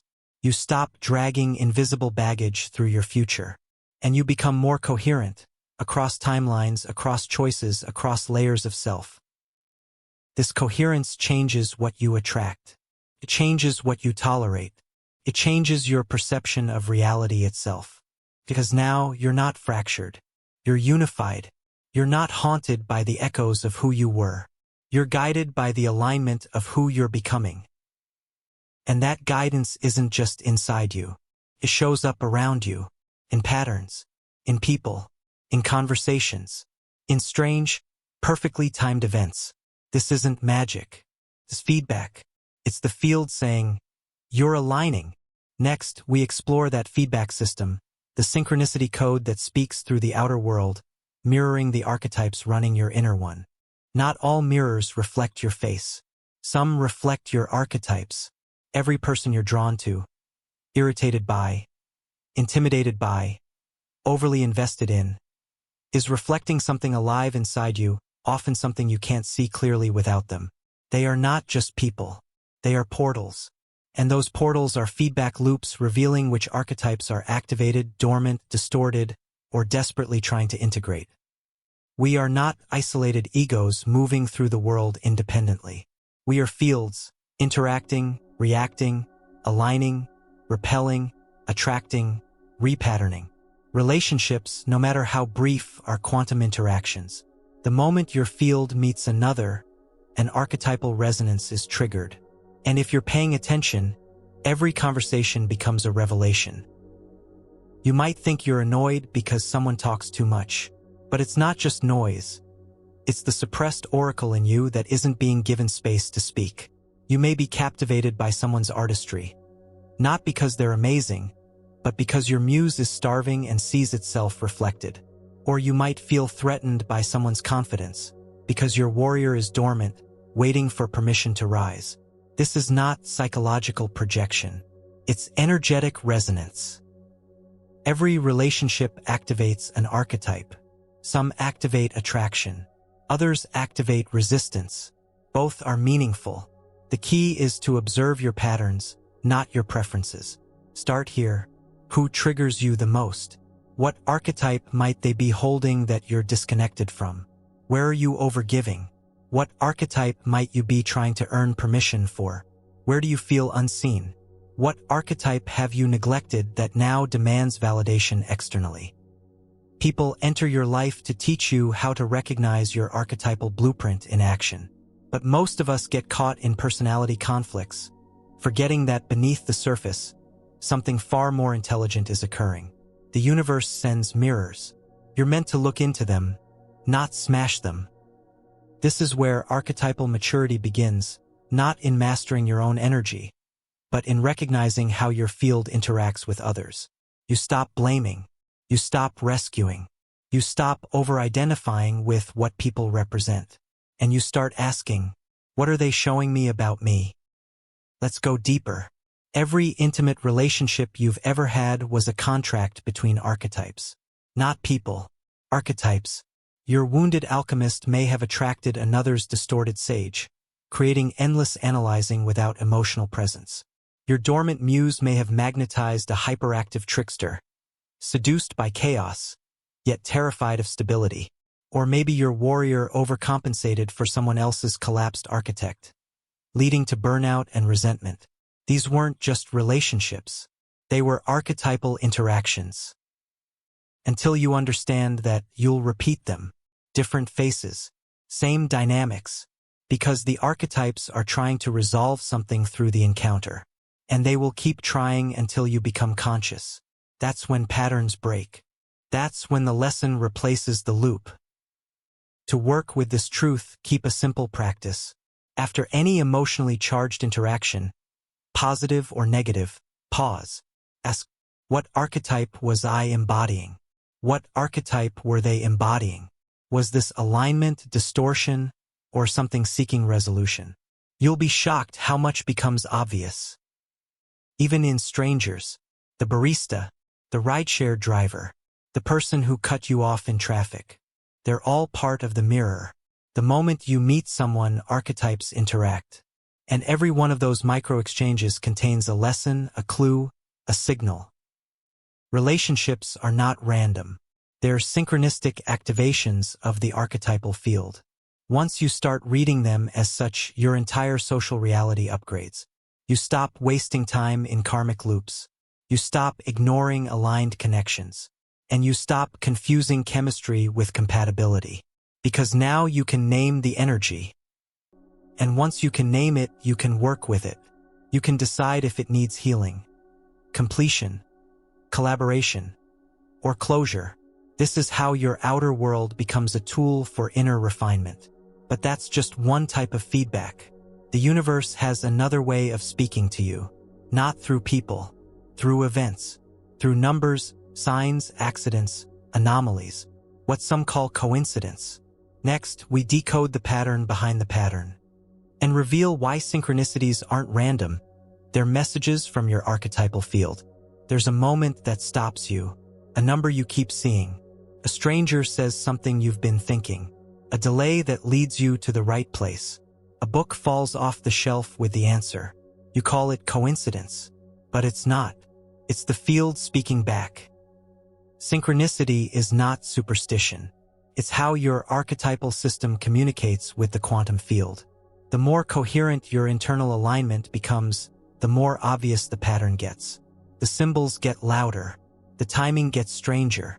The randomness dissolves into intelligence. Synchronicity is not rare.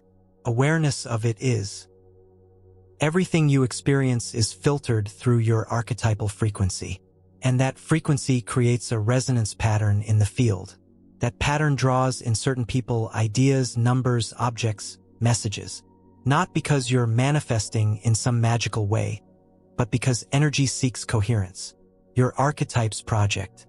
The field reflects. The more congruent you are, the faster the response time. The cleaner your internal alignment, the more precise the signs. The universe doesn't speak in English. It speaks in alignment-based echoes. If the warrior is active, you'll see symbols of courage, blades, fire, resolve. If the oracle is speaking, you'll be flooded with repeating numbers, unspoken confirmations, or vivid dreams. If the trickster is in motion, the field might send you playful disruptions, traffic, glitches, people missing your point, to break your rhythm and trigger insight. Synchronicities don't just mirror your desires. They mirror your state.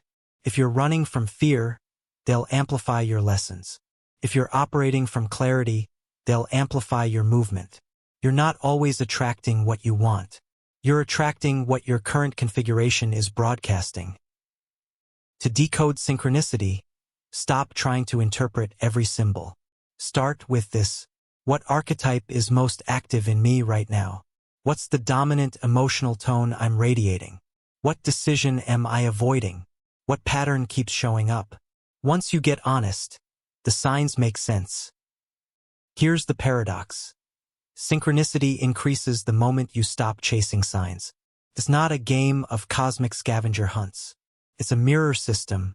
When you live in integrity with your inner architecture, the outer world reflects it. And if it doesn't reflect it, that's the sign. This archetypal field isn't passive. It's recursive. Every thought, action, breath, posture, you're always sending out signals. The field is simply responding in the language of metaphor and timing. Your job is to learn the dialect. Patterns to watch, repeating numbers, oracle alert, delays and reversals, trickster activity, sudden urges to protect, defend, or act, warrior signal, surges of creativity, muse activation, messages about structure, time, or systems. Architect is speaking. Deep emotional memories surfacing, alchemist call, moments of vast clarity, insight, or déjà vu, sage response. These aren't arbitrary. They are field responses to archetypal shifts. Once you stop asking, is this real? And start asking, what does this reflect? Your world transforms. Synchronicity becomes your personal GPS. Every misstep redirects. Every repetition becomes a message. Every surprise becomes a tool.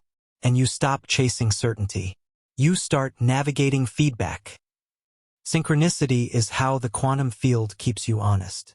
It shows you where you are, not where you pretend to be. When the signs are loud, don't ask for more proof. Ask, what archetype is speaking, and what does it need me to do? Because signs don't create transformation. They respond to it. And the more you trust the language, the more fluent you become. Until soon, you no longer feel like life is happening to you. You realize you've been in a conversation with the field all along. And now you're finally listening.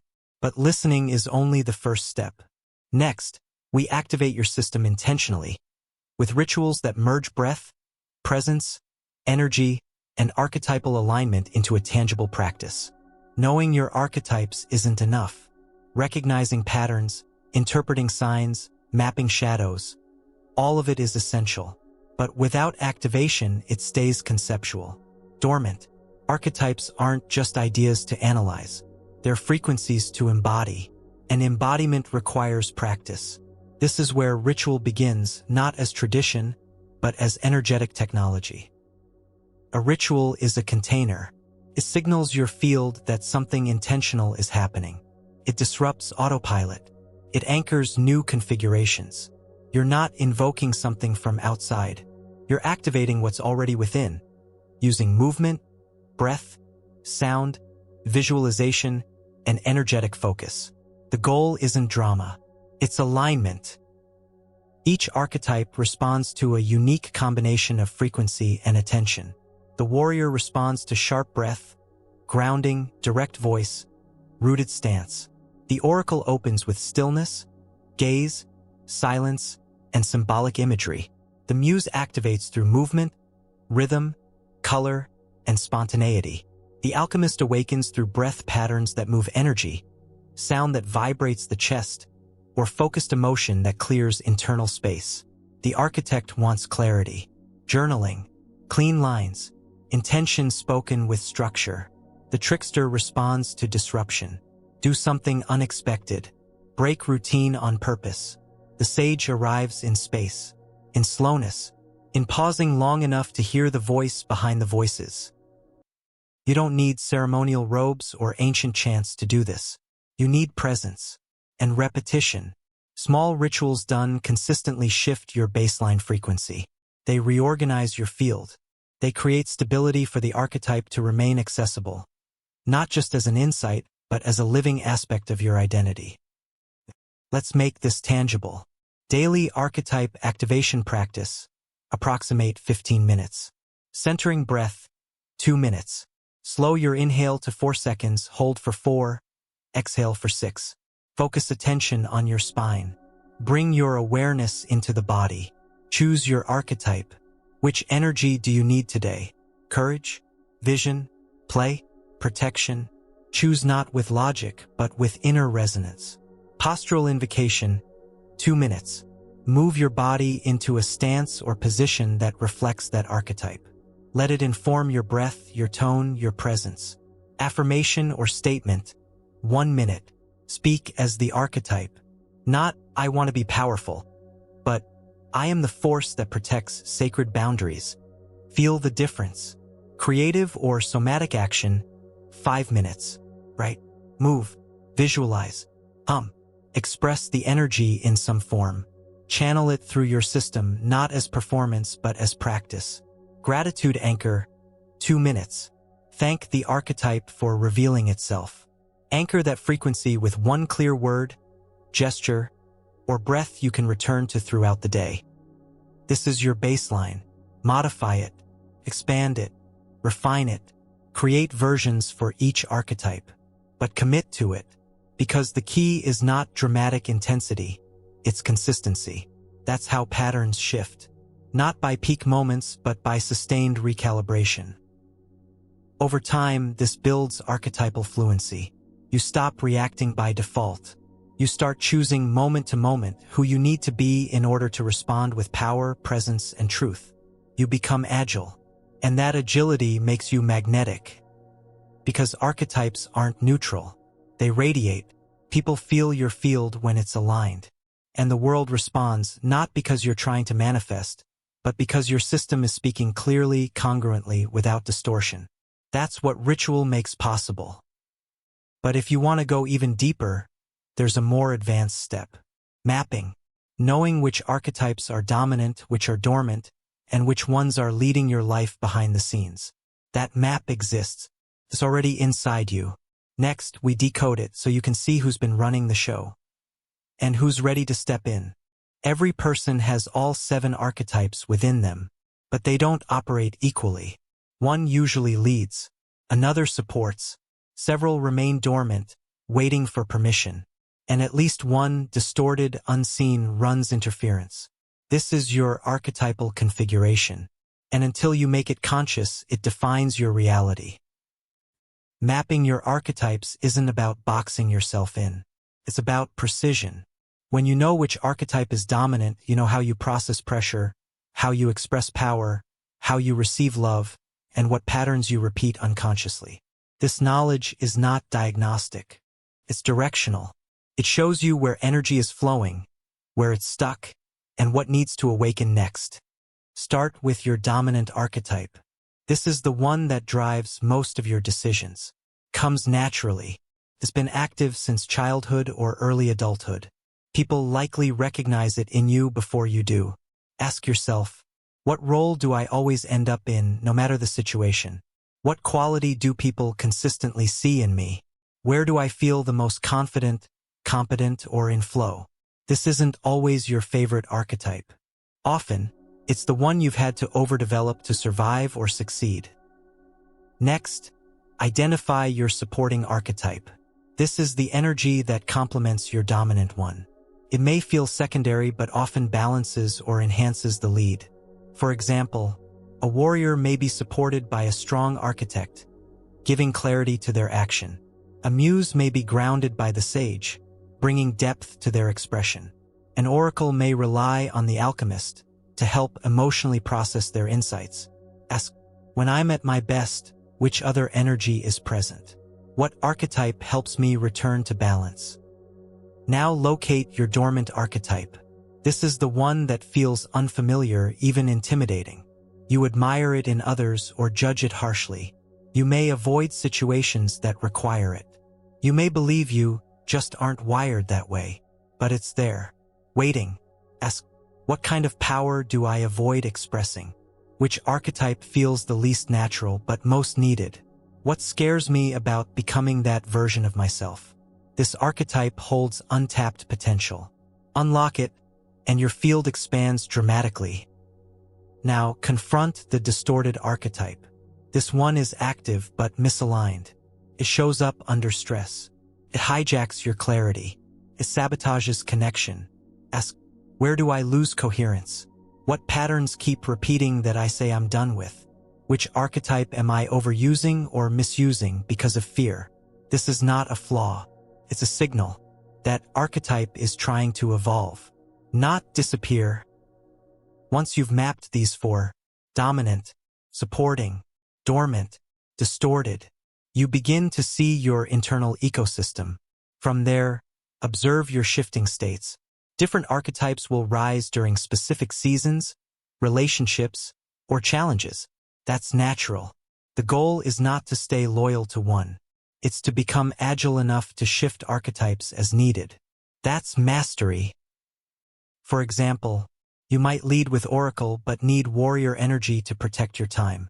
You might live as an alchemist but need the architect to bring structure to your growth. You might express the muse but need the sage to integrate your creations into wisdom.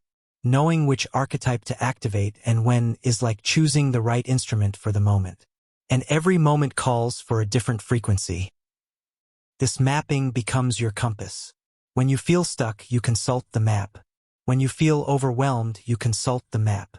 When you feel off, you check which archetype is missing, overactive, or distorted. And you correct, not by force, but by realignment. Mapping also helps in relationships. You stop expecting someone to be who they're not and start recognizing what archetype they're operating from. You stop projecting. You start relating. You learn to harmonize instead of clash, because now you can see the code. This is the architecture of your inner world. And when it's aligned, you become resilient, not just emotionally but energetically. The outside world no longer dictates your inner state, because you know who's driving. But what happens when one archetype starts driving too much? Dominating the system, starving others, creating imbalance. Next, we explore what happens when a single archetype takes over, and how to bring your inner team back into harmony. Balance isn't a luxury, it's a necessity, especially in your inner world. Every archetype has its wisdom, its gifts, its function, but no single one is meant to lead forever. Each archetype is designed to support a season, a situation, a specific kind of challenge or creative phase. When one archetype dominates your internal ecosystem, the rest go silent. That silence becomes fatigue, then distortion, then collapse. You felt this when your warrior pushes too long, and you burn out, driven but joyless. When your muse creates constantly, but nothing gets completed, alive but ungrounded. When your architect plans endlessly but never feels ready to begin, structured but paralyzed. When your oracle sees too much, too fast, and loses grip on the moment, aware but scattered. Archetypal imbalance doesn't always feel like chaos.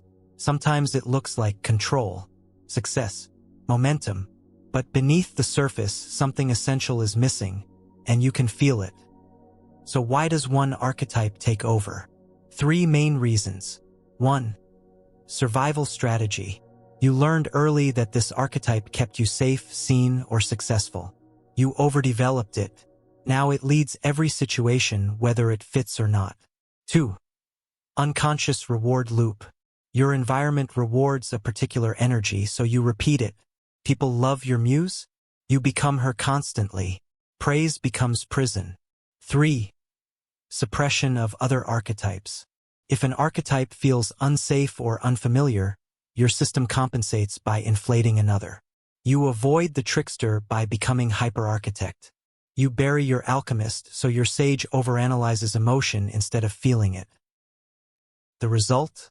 Over-identification. You become the archetype and forget it's just one part of your system. You lead with the same energy in every situation. You use the same tool for every task. You interpret everything through the same lens. This limits perception. This limits possibility. This creates blind spots. For example, the architect-dominant person becomes rigid, hyperplanner, burned out by their own expectations. The alchemist-dominant becomes emotionally entangled, constantly transforming, never stabilizing. The warrior-dominant keeps fighting even when peace is available. Conflict becomes identity. The trickster-dominant never finishes, always disrupting, never rooting. The sage-dominant observes everything but participates in nothing. The muse-dominant creates endlessly without integration. The oracle-dominant lives in the future and forgets how to be present. You don't need to shut them down. You need to bring them into right proportion. Begin by noticing, what archetype am I overusing? What energy am I refusing to access? What's the cost of this imbalance? Then choose to rebalance. This doesn't mean suppressing your dominant archetype. It means calling the others back to the table. This means daily, intentional activation of what's been silent. If your warrior is running the show, call in the sage to reflect. If your muse is dominating, invite the architect to focus. If your oracle is overwhelming you, activate the alchemist to help process what you see. Each archetype exists to balance the others. When all are present, you move through life with multidimensional intelligence. And here's the truth. Imbalance doesn't just affect your inner world. It warps your outer results. People start reacting to your archetypal distortion. They stop hearing your words. They feel your imbalance, whether they can name it or not. You might be saying all the right things, but your energy signals a misalignment. This affects your relationships, your work, your creativity, your timing. People respond to the field, not the surface. Balance is the new strategy. Not hustle, not perfection, not relentless intensity. Archetypal balance means leading with the right energy at the right moment. It means moving between fire and water, structure and flow, vision and grounding, creation and integration. It means flexibility, not fragmentation. This is how you become whole. You don't collapse your identity into one mask. You become fluent in your system, able to shift frequencies with precision. And that fluency gives you access to a bigger story. One that every myth, every journey, every transformation across time has pointed toward. Next, we take that story and reveal its quantum upgrade. Your hero's journey reimagined. You've heard the story before. A hero receives the call, leaves the known, faces trials, gains allies, fights enemies, descends into darkness, finds the treasure, returns transformed. Joseph Campbell called it the monomyth. Writers call it structure. Healers call it metaphor. Cultures call it mythology. But what if this story isn't just symbolic? What if it's archetypal architecture, encoded in your very field? And what if it's not linear at all? The traditional hero's journey is useful, but it's limited by sequence. It assumes a start, a middle, an end, a past, a present, a future. Quantum reality doesn't operate that way. In quantum space, time collapses. Every version of you exists now. Every challenge, every choice, every return is happening simultaneously. The hero's journey must evolve to reflect that. In a quantum journey, you don't just answer one call. You recognize you're always being called, across timelines. You don't wait for external mentors. You meet your inner archetypes, each offering initiation. You don't descend once. You cycle through death and rebirth with every distortion that becomes clarity. You don't return to the world the same. You integrate timelines and begin transmitting frequency, not just story. The journey becomes multidimensional. Every archetype is a gate. Every gate leads to another level of self-awareness, frequency, and field influence. You become the traveler and the terrain, the map and the movement. Let's reframe the key stages. 1. The call. In the traditional sense, a disruptive moment. But in quantum terms, it's the activation of an archetype. A surge of energy that says, there's more. 2. The refusal. Fear. Resistance. The part of you still identified with your old timeline. 3. The ally. You meet your next archetype. Maybe the sage. Maybe the alchemist. Inner guidance comes online. 4. The threshold. You begin shifting timelines. People fall away. Old systems no longer respond. You feel disoriented, but expanded. 5. The descent. Shadow arises. Archetypal distortion surfaces. This isn't punishment, it's initiation. The energy you used to suppress now asks for integration. 6. The test. Your dominant archetype must yield. A new one wants leadership. Will you surrender comfort to access your next self? 7. The treasure. Insight. Identity shift. Your frequency changes. Synchronicity increases. Energy stabilizes. 8. The return. You bring the new frequency to the old world. People don't always understand. That's okay. You're not here to convince. You're here to transmit. But here's the twist. You're never done. There's no final self. No ultimate version. There's only deeper alignment, wider access, fuller integration. Each time you complete a journey, another begins because your archetypal field is infinite. You are not here to become one role. You are here to become a system that can hold all of them. This quantum perspective frees you. You stop trying to arrive. You start living inside the field of becoming. That field responds not to effort, but to energy. And now that you understand the architecture of your journey, you stop seeing life as a problem to solve. You see it as a story to update, moment by moment, frequency by frequency. This story isn't solitary either. Other archetypes are calling you into co-creation. And some of the most powerful initiations happen inside relationships, not just personal ones but energetic ones. Archetypes don't just shape your path. They shape your connections, contracts, attractions, and transformations. Next, we explore how these energies reveal themselves in your intimate life. Where love isn't chemistry, it's archetypal resonance. Love is not random. It's not just chemistry. It's not luck. and it's certainly not trial and error.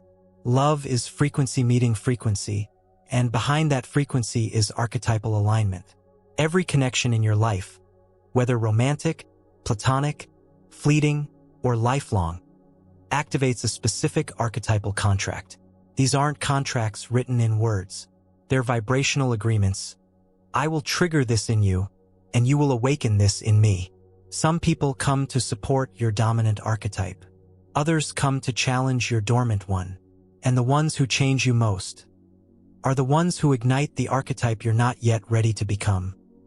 Here's what's most misunderstood. You don't fall in love with a person. You fall in love with the frequency they reflect back to you. And that frequency always ties to a version of your archetypal self, either one you're already living or one you want to access. If you're deeply identified with your muse, you might be magnetized by someone fully grounded in the architect. Their structure feeds your fluidity. Their stability reflects what your system is asking for. If your warrior is strong but overextended, you may unconsciously seek out the oracle to bring in vision, pause, and foresight. Or if your alchemist is wide open, swirling with transformation, you may feel a pull toward someone whose sage is steady, someone who can help integrate what you're processing. This is not about types. It's about resonance. But resonance is not always ease. Sometimes it's friction, growth disguised as conflict, polarity born of unmet aspects. When relationships feel chaotic, it's often because two distorted archetypes are clashing.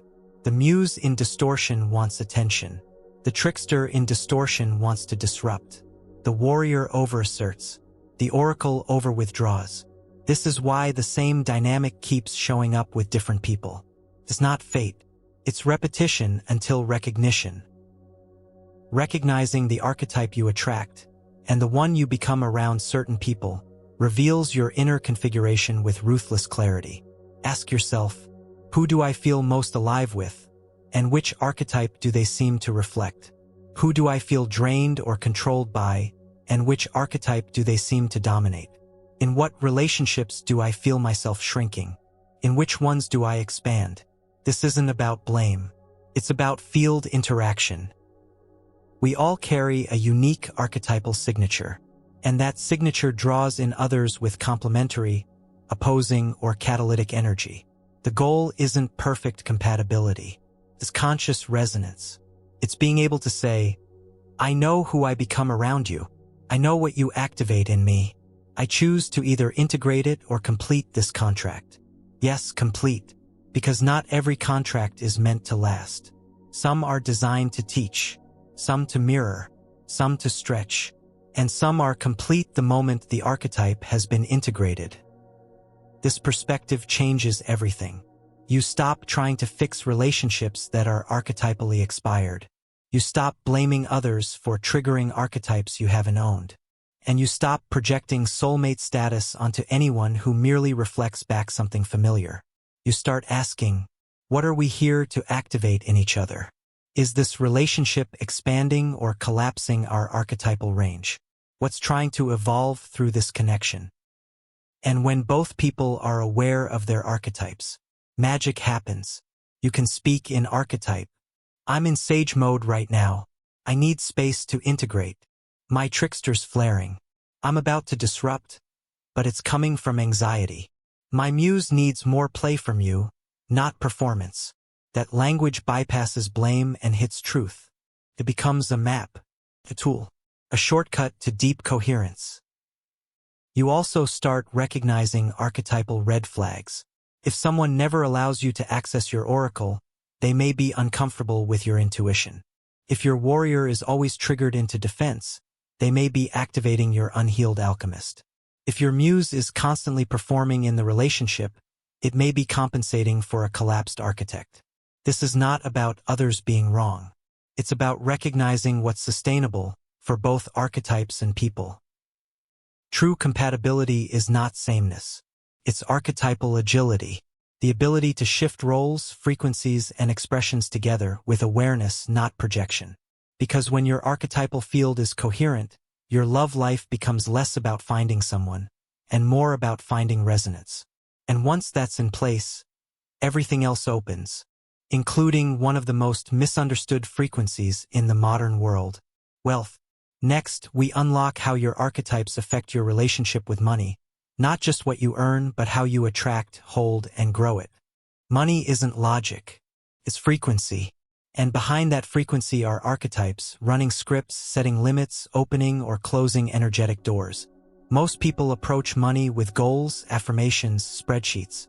But your deepest financial patterns aren't controlled by your mind. They're being dictated by your archetypal identity. Each archetype holds a specific relationship to resources. When activated and balanced, they unlock flow. When distorted or dormant, they block it, subtly and consistently. Let's decode that. The architect creates financial order. It builds systems, budgets, plans. But in distortion, it becomes rigid, blocking flow with control, hoarding, or overanalysis. The alchemist transforms scarcity into abundance. It uses energy to create tangible value. In distortion, it lives in emotional spending or loops of healing before earning. The warrior earns through precision and strategy. It values direct exchange. In distortion, it fights for scraps, sees money as war, or ties worth to struggle. The oracle senses financial alignment, follows inner timing. In distortion, it avoids structure, fears visibility, or resists practical action. The muse attracts money through creativity and magnetism. In distortion, it becomes scattered, inconsistent, or addicted to the dopamine of starting but not finishing. The trickster sees opportunity in chaos. It flips losses into gains. In distortion, it gambles, manipulates, or sabotages through poor timing. The sage holds wealth lightly. It understands true value beyond form. In distortion, it may reject wealth, over-intellectualize it, or judge those who have it. Which archetype runs your financial life? Ask yourself, what is my primary strategy around money? Earn, build, attract, wait, hustle? Where do I feel flow? Where do I feel resistance? What's my earliest memory of how money works? That memory usually contains your dominant money archetype in action, either consciously or unconsciously. Money is never just about money. It's about permission. Permission to receive, to ask, to hold, to expand.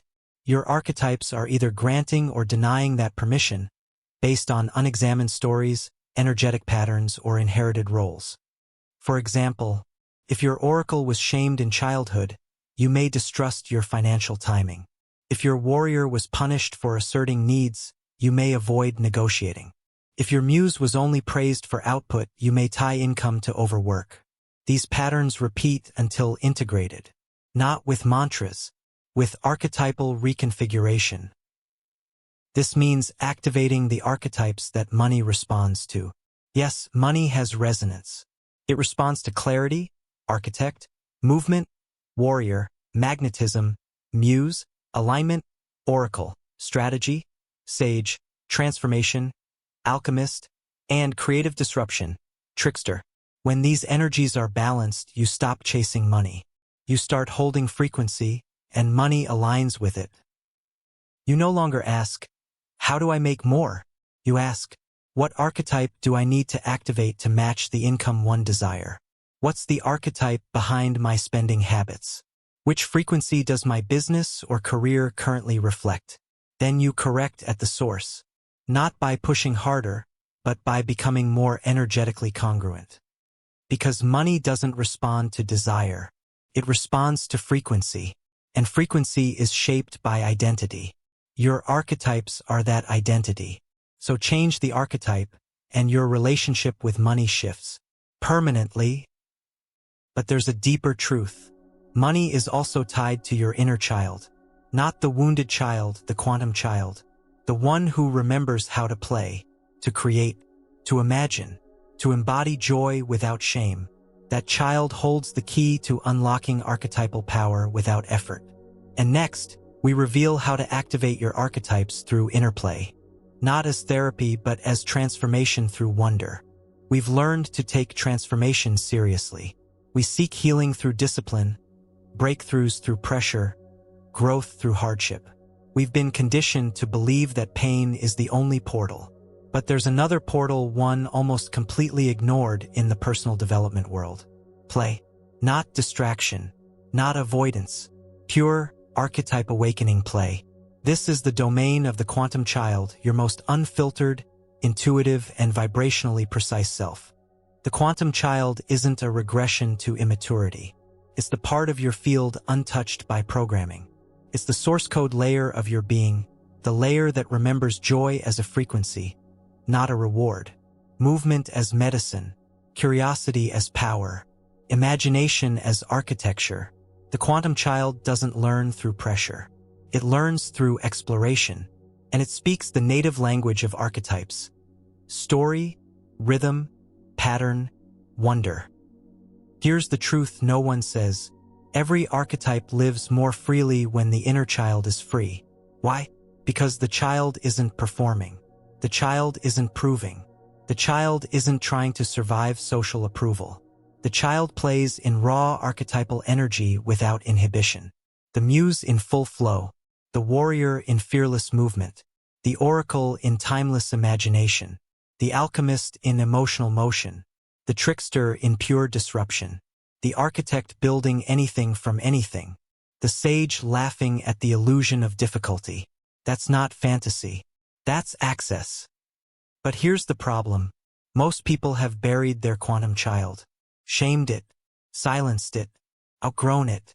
Replaced it with the functional adult who gets things done, but forgets who they are. And when the inner child is collapsed, archetypes can't fully activate. The muse becomes blocked. The trickster turns destructive. The warrior gets rigid.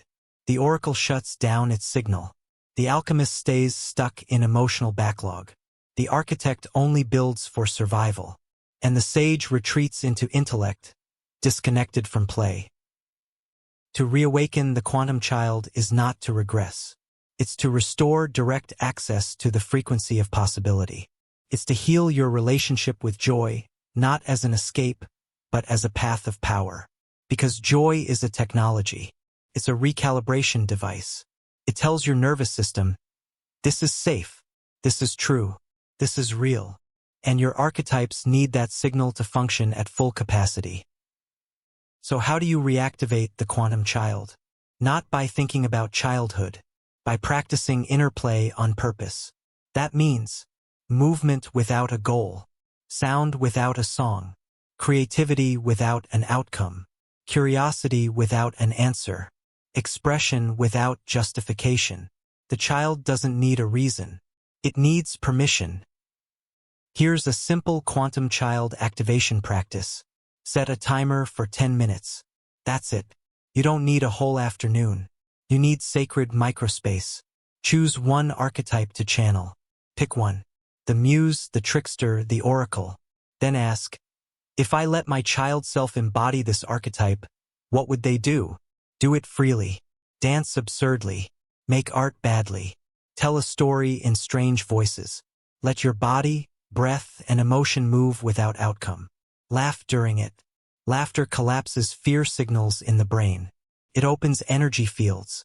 It brings coherence. Laughing on purpose is an energetic unlock. Close with gratitude.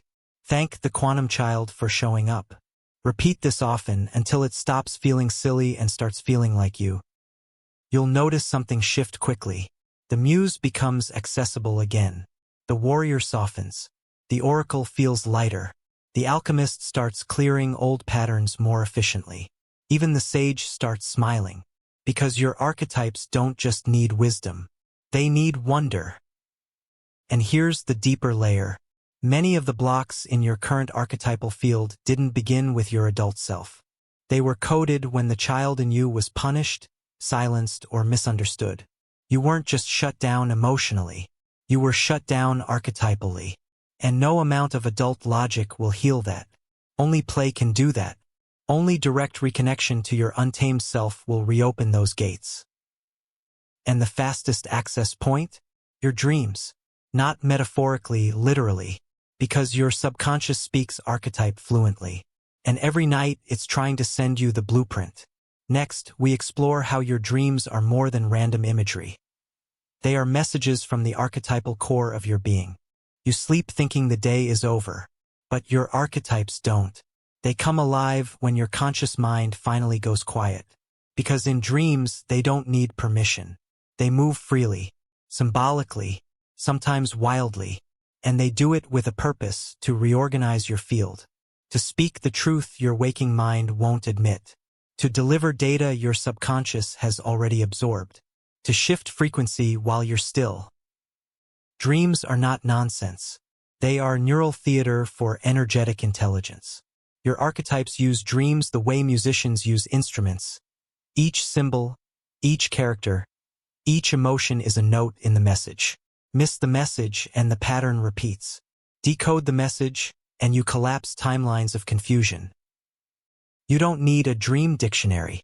You need a dream translator, and that translator is your archetypal awareness. When you understand which archetypes are most active in your field, you begin to see why certain figures repeat, why certain landscapes return, why certain storylines evolve. You stop asking, "What does this mean?" and start asking, "What's this archetype trying to shift in me?" Let's break it down. Recurring dreams. These signal archetypal loops. Unresolved patterns trying to exit your field. Lucid dreams. Here, your oracle is fully online. Use this space to interact consciously with archetypes. Ask them questions. Let them guide. Nightmares. This is the trickster or shadow alchemist pushing repressed content into awareness. Not to scare you, to release it. Flying dreams. Often linked to the sage or muse in transcendence. Signals freedom, breakthrough, or detachment. Being chased.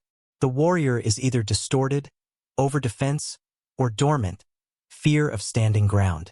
Dreaming of buildings. Structures equals the architect. Are they collapsing, expanding, or under construction?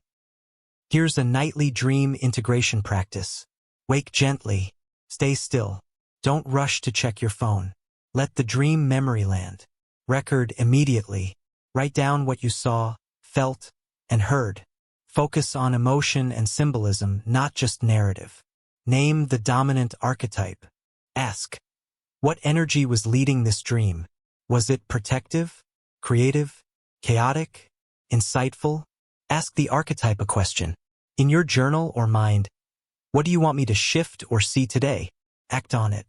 If your oracle was activated, spend time in silence. If your alchemist brought up emotion, move or express. If the warrior showed up, take aligned action. That's how dreams stop being strange episodes and become strategic guidance. Dreams are not passive. They are field recalibrations in symbolic code. And when you treat them as such, your waking world begins to reflect the integration they trigger.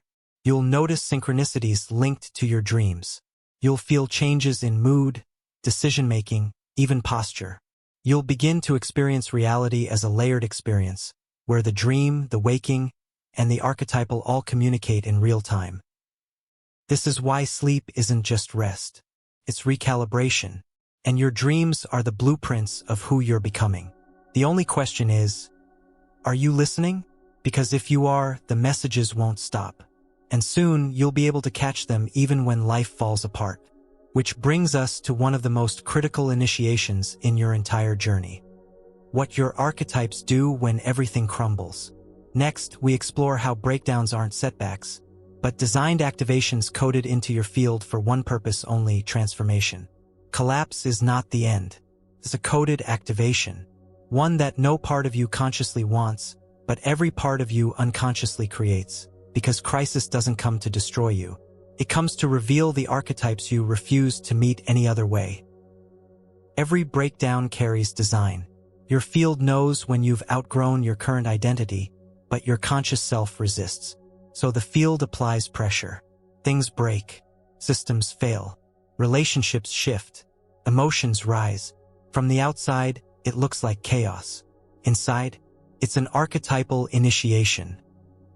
Let's be clear. This isn't about glorifying suffering. It's about recognizing pattern. Every major life crisis is an energetic threshold, a collapse of structure, belief, or identity that forces you to access a dormant archetype you've avoided. Because transformation isn't always mystical. Sometimes it's mechanical. Sometimes the only way your alchemist can activate is if your architect's perfect plan implodes. Sometimes your sage can't awaken until the warrior is exhausted from fighting battles that no longer matter. Sometimes your muse only arrives after you stop pretending everything is fine. Crisis strips away coping. And in that rawness, archetypes don't just appear, they demand embodiment. The oracle starts sending louder signals. The trickster kicks you out of alignment, only so you'll stop faking it. The warrior becomes a protector, not an aggressor. The alchemist finally has room to move the grief you've held too long. This is not punishment. It's precision. Ask yourself, what did I lose the last time everything fell apart? What part of me emerged that wasn't there before? What archetype did that moment force me to become? Now ask, what current struggle might be hiding a similar code? That's where the shift lives. Not in fixing the pain, but in decoding its purpose. Here's the truth no one wants to admit. Your field creates crisis to correct misalignment faster than your ego ever would. It doesn't do this cruelly. It does this because it knows you're ready to evolve but clinging to comfort. And comfort is the enemy of emergence. So how do you work with crisis archetypally? You stop asking, how do I survive this? You start asking, what archetype is collapsing? What archetype is emerging? What do I need to become in order to meet this moment? This changes everything. Instead of resisting the breakdown, you meet it like a ritual, with the sage's clarity, with the oracle's insight, with the warrior's stamina, with the alchemist's fluidity. You bring archetypal presence to the chaos, and suddenly the chaos becomes movement. Not just destruction, realignment. Because here's the secret. Most people stay stuck in the pain of a crisis not because it's too intense, but because they refuse to become who the moment is asking for. They replay the old version of self. They resist the archetypal upgrade. But when you answer that call, when you become what the pain is asking for, the shift happens. Fast. You move through the fire. You don't fight it. You transform through it. And from that transformation, something powerful emerges. A frequency that can't be faked. And that frequency carries wisdom, energy, clarity, gravity. But to stabilize it, to hold the new archetype in your body, you need more than mindset. You need a tool that works directly on the energetic structure of your field. And that tool is sound. Next, we explore how vibration, tone, and frequency don't just soothe or inspire. They unlock dormant archetypes faster than words ever could. Words shape thought, but sound shapes reality. Long before language, there was tone. Before names, there were frequencies. And your archetypes, every single one, respond not just to concepts but to vibrational codes. Sound is the first language of the field. It bypasses intellect. It rewires emotion. It alters physiology. And it awakens archetypal memory, the blueprint encoded in your body, energy, and unconscious patterns. Because archetypes aren't just psychological. They're vibrational patterns held in the quantum field of your being. And when the right frequency is introduced, the pattern unlocks. This is why chants exist in spiritual traditions, why certain tones induce trance, why your mood can shift instantly from a single piece of music. It's not emotional, it's field-level activation, and your system knows it. You feel it in your chest when a tone hits just right. You feel it in your spine when a sound clears static you didn't even know was there. That's not imagination. That's resonance. Each archetype responds to specific vibrational qualities. The warrior aligns with drums, strong beats, grounding tones. The muse loves irregular rhythms, melody, and layered harmonics. The alchemist activates with minor keys, open vocalization, emotional resonance. The oracle is tuned through silence punctuated by chime, crystal, or deep reverb. The trickster plays with tempo shifts, unpredictable sounds, glitchy interruptions. The architect seeks precision, structured cadence, clean bass, steady pulse. The sage attunes to drone, spacious resonance, harmonic stillness. Once you learn this, you can use sound as a tuning fork for identity. You no longer listen for entertainment. You listen for activation, for recalibration, for intentional modulation of your archetypal expression. This becomes a daily ritual, not music for mood, but sound for state. Here's a practical archetype sound ritual. Set your intention. Which archetype do you want to activate today? Clarity, sage, courage, warrior, creativity, muse? Choose your frequency tool. Could be solfeggio tones, a specific song, a vocal exercise, an instrument, even a vocal hum. Breath plus sound integration.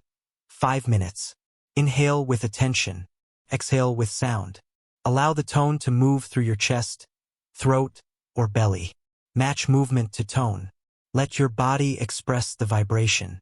Even small shifts, posture, hand movements amplify the effect. Close with silence. Let the field settle. Feel which part of you has come alive. This is archetypal tuning, not theory. It's field design. Over time, you'll start to recognize which tones shut you down, which frequencies unlock your truth, which environments mute your voice, which sounds bring you back to coherence. And you'll stop letting your external world dictate your inner state. You'll use frequency as a choice. There's another layer. Your voice, not just for speaking, for sounding, humming, toning, chanting, making nonverbal sound. Your voice carries your frequency signature. And when you use it intentionally, you broadcast your dominant archetype to the field. Try this. Choose one archetype. Close your eyes. Let your voice express that energy. Not with words, but with pure tone. The resonance will tell you everything. If it feels strong, you're in alignment. If it feels shaky, that archetype is under-accessed. Keep going. Keep sounding. You're not just expressing. You're repatterning. Sound becomes your mirror, your amplifier, your recalibration tool. No theory required, just vibration. And when vibration shifts, identity shifts with it. Because your archetypes aren't fixed roles. They are frequencies, and those frequencies are trainable. But even with sound, ritual, and awareness, some archetypes live deeper. In your tissues, your posture, your fascia. They are stored in the body as memory, tension, or readiness. To unlock them fully, you must move them. And next, we explore how your physical body holds each archetype, and how you can release, express, and stabilize them through sacred movement. There are two versions of you that move through the world. One is loud, automatic, reactive, shaped by history and reinforced by habit. The other is quiet but unshakable, present, timeless, clear. These are not personalities. They are operating states. And your entire archetypal journey depends on knowing which one is driving. The conditioned self is built from repetition, family rules, cultural systems, trauma responses, unspoken contracts. It's the part of you that learned how to survive, fit in, not disrupt, or, in some cases, learned that being disruptive was the only way to feel seen. This self is functional but not free. It runs on scripts. I should. I must. I can't. I always. I never. It's reflex, not choice. And it often hijacks the archetypes, twisting them to fit its agenda. The quantum self, by contrast, isn't based on memory. It's based on field coherence. It lives in the now, not conceptually, but as a frequency state where all timelines collapse into clarity. The quantum self doesn't need to prove. It doesn't identify with roles. It uses archetypes not as masks but as tools. It doesn't say, I am the warrior. It says, the warrior is what this moment requires. That's the difference. This isn't a philosophical distinction. It's an energetic one. You can feel which self is driving by the quality of your inner state. Ask yourself, am I reacting from history or responding from presence? Is this action based on pattern or possibility? Do I feel tight or expansive? Am I proving or transmitting? The conditioned self is always trying to be something. The quantum self already is. Let's apply this to archetypes. The conditioned warrior defends out of fear. The quantum warrior protects from alignment. The conditioned oracle doubts their vision. The quantum oracle trusts what it knows beyond logic. The conditioned muse performs for validation. The quantum muse channels for expression. The conditioned sage detaches to avoid pain. The quantum sage observes to expand perception. You see it now. Same archetype, different driver. Your job is not to eliminate the conditioned self. It served a purpose, but now it must become a tool, not a tyrant. Because when the conditioned self drives, you repeat. When the quantum self leads, you evolve. So how do you shift drivers? You don't argue with the conditioned patterns. You interrupt the signal. When the loop begins, thought, fear, identity, you pause. You speak out loud. That's not the voice of now. You move your body. You break the posture. You take a breath that doesn't match the loop. This is not psychological. It's energetic pattern disruption. The moment you interrupt the loop, the quantum self becomes available again. Then, activate an archetype on purpose. Let the quantum self choose who needs to lead. This moment calls for the alchemist. This is a trickster moment. Shake it up. The architect needs to anchor this chaos. You're no longer reacting. You're navigating. And that's when you stop living from reaction and start creating from resonance. Because the quantum self doesn't need control. It requires coherence. And archetypes are how coherence becomes form. Now we go even deeper, not into your thoughts but your tissues. Next, we discover where archetypes live inside your body and how to physically access the power you've only just begun to feel. You've explored archetypes through thought, energy, and sound. Now we go into the body where the real story lives. Because your body isn't just a vessel. It's an archetypal storage system. It remembers what your mind forgets. And when it comes to transformation, what's in the body must be acknowledged, then moved. Archetypes don't live in the abstract. They anchor in specific regions of the body, shaping posture, breath, voice, even your resting facial expression. Each archetype holds a somatic frequency, a physical tone that tells you whether it's activated, suppressed, or distorted. And learning to read this somatic code is essential to unlocking your full system. Let's begin mapping. The warrior lives in your spine and jaw. When activated, posture straightens. Breath deepens. You move with certainty. When suppressed, the spine collapses or stiffens, and your jaw clenches with silent rage. The oracle resides in the third eye and solar plexus. In flow, your gaze softens, your gut is calm, and your inner vision is clear. In distortion, eyes dart, gut tightens, and intuitive hits feel like anxiety. The muse moves through the hips and throat. When open, you sway, flow, express. Your voice is melodic, your words magnetic. In collapse, hips tighten, voice shrinks, creativity feels blocked. The architect lives in your shoulders and forearms. When active, you feel weightless but solid, ready to build, carry, support. When distorted, shoulders bear invisible burdens and forearms tense with pressure to perform. The alchemist centers in the chest and belly. In balance, emotion flows cleanly, without drama or suppression. In imbalance, you either drown in feeling or cut off completely. The trickster charges your joints and tongue. You feel impulsive, electric, agile. In distortion, movement becomes erratic or nervous. Speech becomes sarcasm or disruption without direction. The sage rests in the crown and breath rhythm. When aligned, the head feels light, the breath effortless. When collapsed, tension builds in the temples, breath shortens, and wisdom turns to detachment. These aren't metaphors. These are physiological signatures.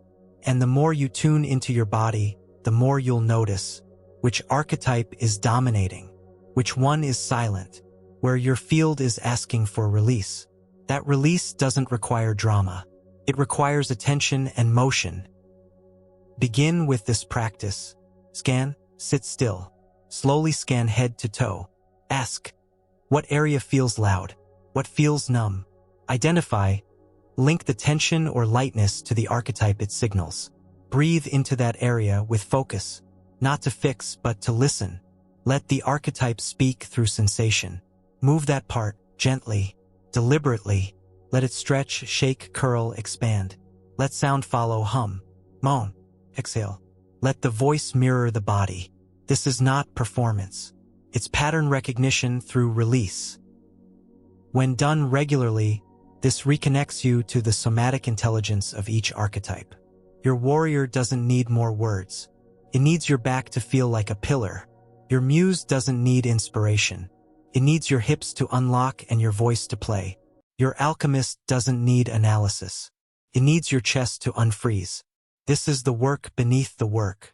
And most people skip it, stuck in their heads, blind to their own postural archetypes. You can read someone's archetypal field by how they stand. You can feel it in their breath. You can hear it in the pause before they speak. And when you learn to read your own field with that same precision, you stop seeking alignment. You start embodying it. Because embodiment is not about perfection.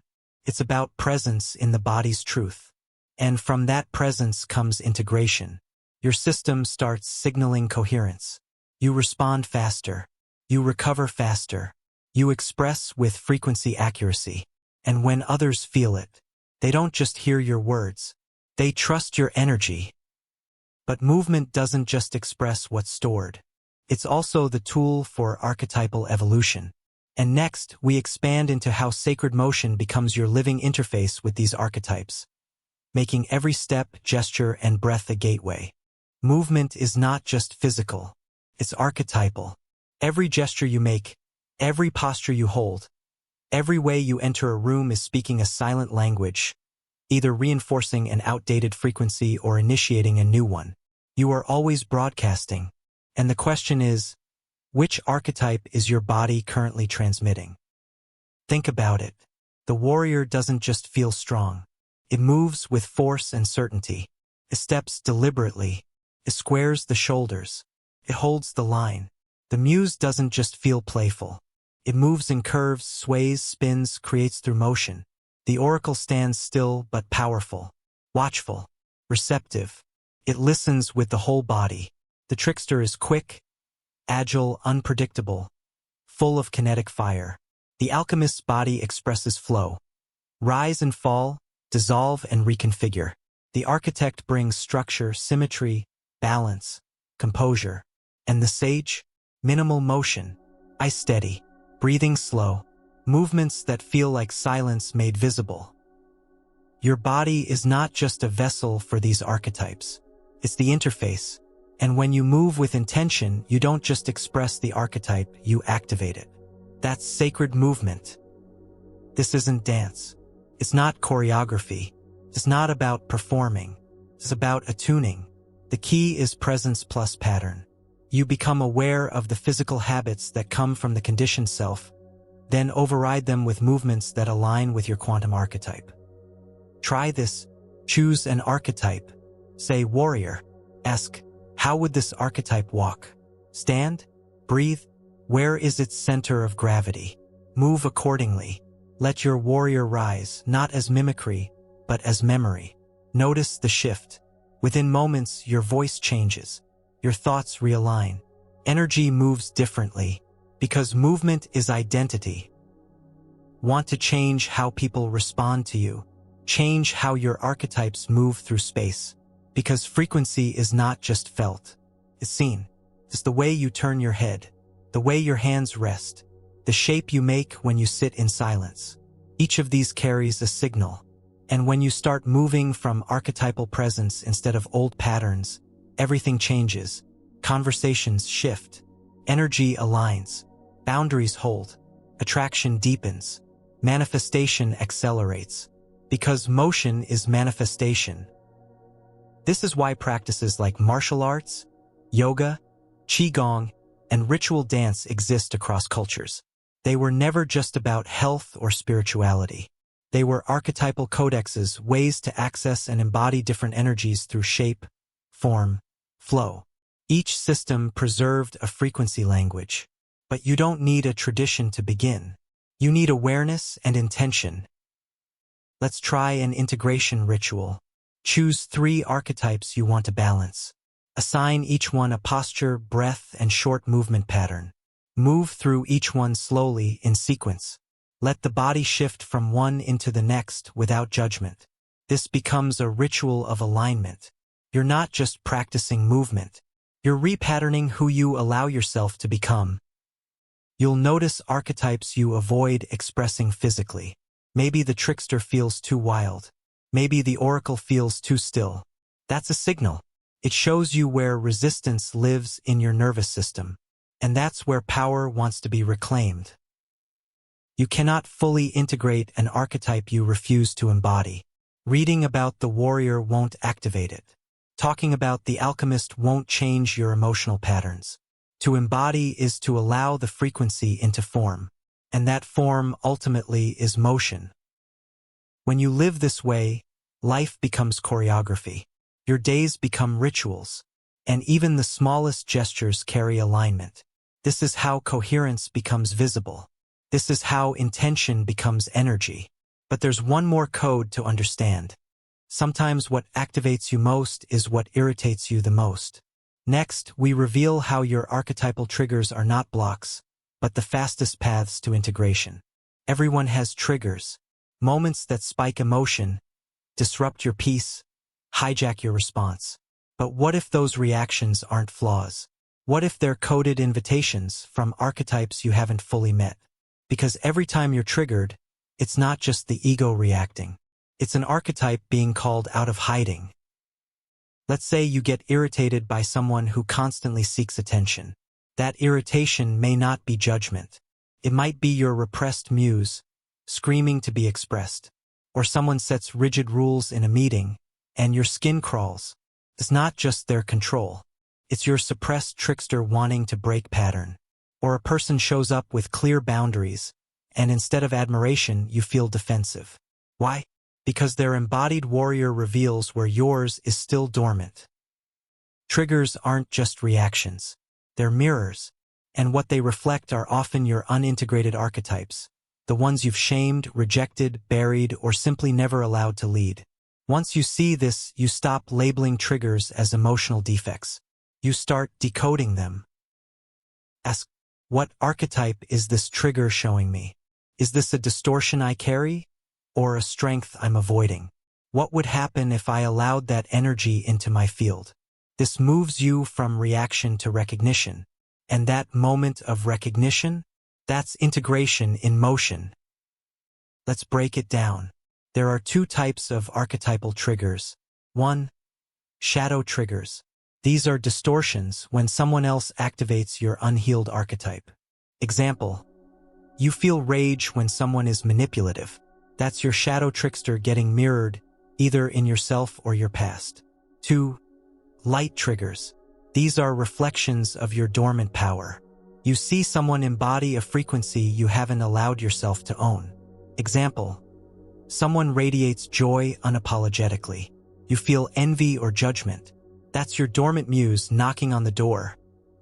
Once you recognize this, the strategy shifts. You don't manage triggers. You integrate the archetype they're pointing to. Try this. Pause at the trigger point. Feel the response in your body. Locate where it lives. Name the archetype. Ask, which archetype is being distorted, repressed, or activated right now? Welcome the frequency. Say silently, you are welcome here. Breathe it in even if it's uncomfortable. Give it expression. Move, speak, journal. Channel that archetype intentionally. Let it out of its shadow form. Close the loop. Acknowledge the gift of the trigger. Not mentally, energetically. This is not spiritual bypassing. This is archetypal sovereignty. You're no longer at the mercy of your patterns. You're in communication with them. You begin to anticipate which archetypes show up under pressure, in conflict, in silence, in exposure. And when you do, you gain power, because every trigger becomes a tool. Every reaction becomes information. Every discomfort becomes a gateway to wholeness. This is the deeper path. You're not here to suppress the parts that feel inconvenient. You're here to awaken all of you. And sometimes, the only way your system gets your attention is by making it uncomfortable enough to change. That's not dysfunction. That's design. And the more you integrate, the more you'll see the same triggers playing out on the world stage. In leaders, in communities, in society at large. Because archetypes aren't just personal. They're collective. Next, we scale outward, revealing how humanity itself is cycling through archetypal patterns. And what that means for who you're becoming now. You're not alone in this transformation. And not just because others are waking up, but because your individual archetypes are part of something much larger. Collective field. Just as you move through personal patterns and initiations, humanity moves through collective archetypal cycles. Echoes of myth playing out across politics, culture, art, crisis, and innovation. This isn't metaphor. It's energetic architecture. Entire societies are ruled by dominant archetypes, just like individuals. Empires rise under the warrior. Religions bloom under the oracle. Revolutions ignite under the trickster. Economic booms and crashes? That's the alchemist, transmuting gain into loss and rebirth. When a society thrives, its archetypes are activated and balanced. When it collapses, one or two archetypes dominate and distort, drowning the others. And if you look around right now, you can feel it. The trickster is everywhere, but not in its playful genius form, in chaos, misinformation, and disruption. The shadow warrior is rising. Conflict, division, over-masculinized systems of force. The muse is being commodified. Creativity sold as content. Beauty stripped of sacredness. And the oracle? Silenced, distrusted, censored or dismissed as irrational. We are in a collective initiation, a breakdown of the old field, a tearing down of expired myths, and underneath it all is a massive reorganization of archetypal energy, global, unconscious, urgent. So where do you fit in? You are not here to observe. You are here to transmit coherence. The more you activate your personal archetypes in alignment, the more your frequency contributes to the whole. Not in theory, in field effect, because coherence is contagious. A single person embodying their quantum warrior shifts an entire workplace. A voice reclaiming the alchemist clears ancestral grief. A muse unapologetically alive makes others remember their joy. A sage refusing to collapse into cynicism becomes a lighthouse in chaos. You don't need to be famous. You need to be congruent, because congruence isn't quiet. It ripples, and when enough ripples meet, the collective archetypal pattern begins to change. This is why you're doing this work, not just to fix your life, to recode the myth we're all inside, because that myth is shifting from one of disconnection, domination, and distortion, to a field where archetypes serve evolution, not control. And every time you integrate instead of react, move with presence instead of panic, or channel frequency instead of copying trends, you feed the new field. This doesn't require perfection. It requires awareness. It's recognizing when the world's noise activates your shadow warrior, and choosing your sage. It's seeing the trickster meme online and asking, what truth is trying to disrupt here? It's using your oracle to discern, not escape. You become a living decoder, a bridge between timelines, a guide not through preaching but through presence. And this collective work becomes your silent contribution to the emergence of a new archetypal architecture. And now that you understand the personal and the collective, we arrive at one of the most powerful tools in the quantum field, timeline shifting. Yes, your archetypes don't just affect who you are. They affect where you are. And next, we'll show you how to use them to shift reality itself. Feeling stuck isn't always about mindset. Sometimes you're stuck in a timeline, a version of your life path that's running on outdated archetypal energy. And no matter how hard you push, visualize, or plan, nothing moves. That's because you're not dealing with a personal block. You're dealing with a frequency lock. And the way out is not force. It's archetypal reconfiguration. Think of your life like a radio dial. Each timeline is a frequency band holding specific events, relationships, opportunities, even versions of yourself. Your current archetypal configuration determines what frequency you're tuned to. Want a different timeline? You don't need to change your outer world. You need to activate the archetype that resonates with the reality you desire. Let's make this tangible. You're in a career loop. Same outcomes. Same blocks. Your dominant archetype is the architect, structured, safe, methodical. But the timeline you want requires risk, play, innovation. That's muse frequency. Until you let the muse run your field, you stay in the old loop. Or you're longing for a relationship that matches your spiritual growth. But you're still operating from a shadow warrior, protective, skeptical, defensive. That's not a match for intimacy. Oracle and alchemist need to take the wheel. Then the frequency shifts. Then the field brings you different people, different responses, different timelines. This is timeline work. Not theoretical, not mystical, energetic, practical, rapid. And archetypes are the shortcut. Here's the process. Name the timeline you're in. What frequency are you actually broadcasting? Be brutally honest. What is life reflecting back? Name the timeline you want. Describe it energetically.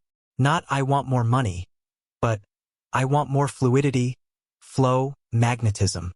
Identify the archetype that matches that future. Which archetype lives that frequency? What role must become primary to hold that life? Activate it physically and energetically. Move like it, speak like it, think like it, not as performance but as alignment. Hold it until the field responds. Don't oscillate. Don't wait for signs. Hold the pattern like it's already real. This creates a resonance lock. The field has no choice but to recalibrate. Timeline jumping isn't magic. It's identity sequencing.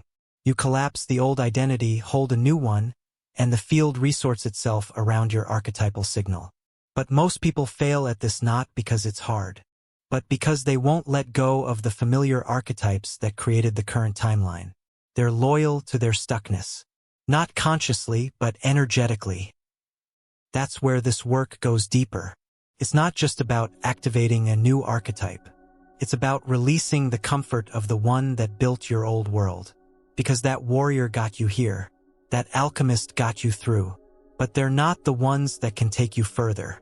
This is the evolution of archetypal mastery. Knowing when to retire a role, even one that once saved you. Because the version of you that lives the timeline you want already exists. They're just anchored to a different archetype.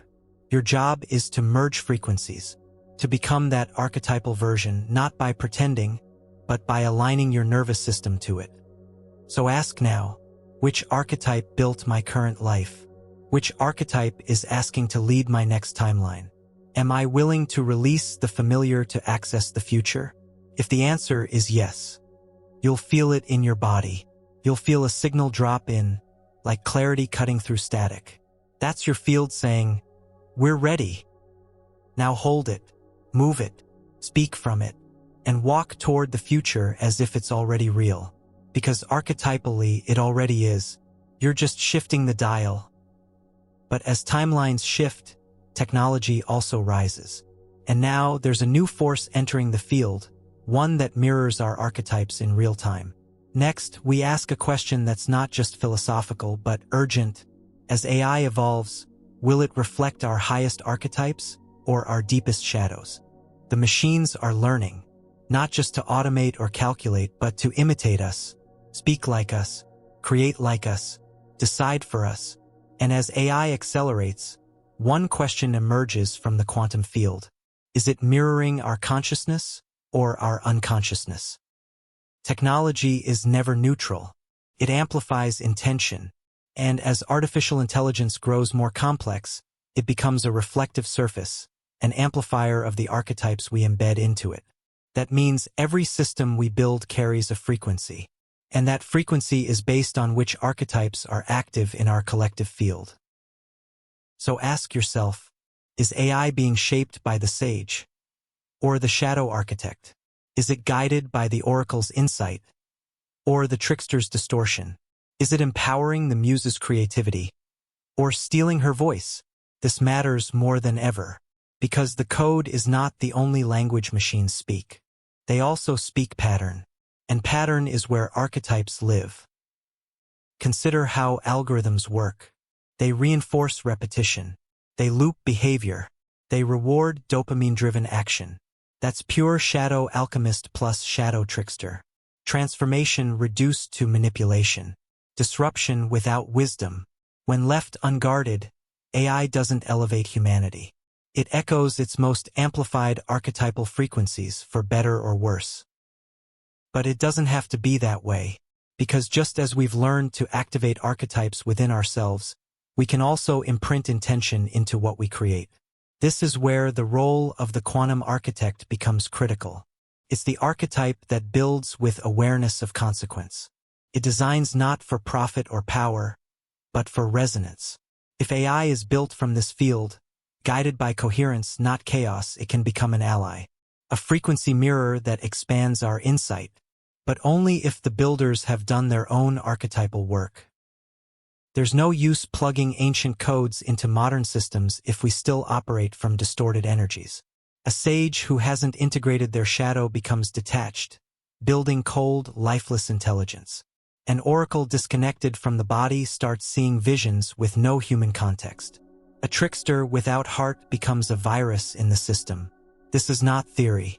This is the crossroads we now face. Because as AI begins to teach itself, what will it learn from us?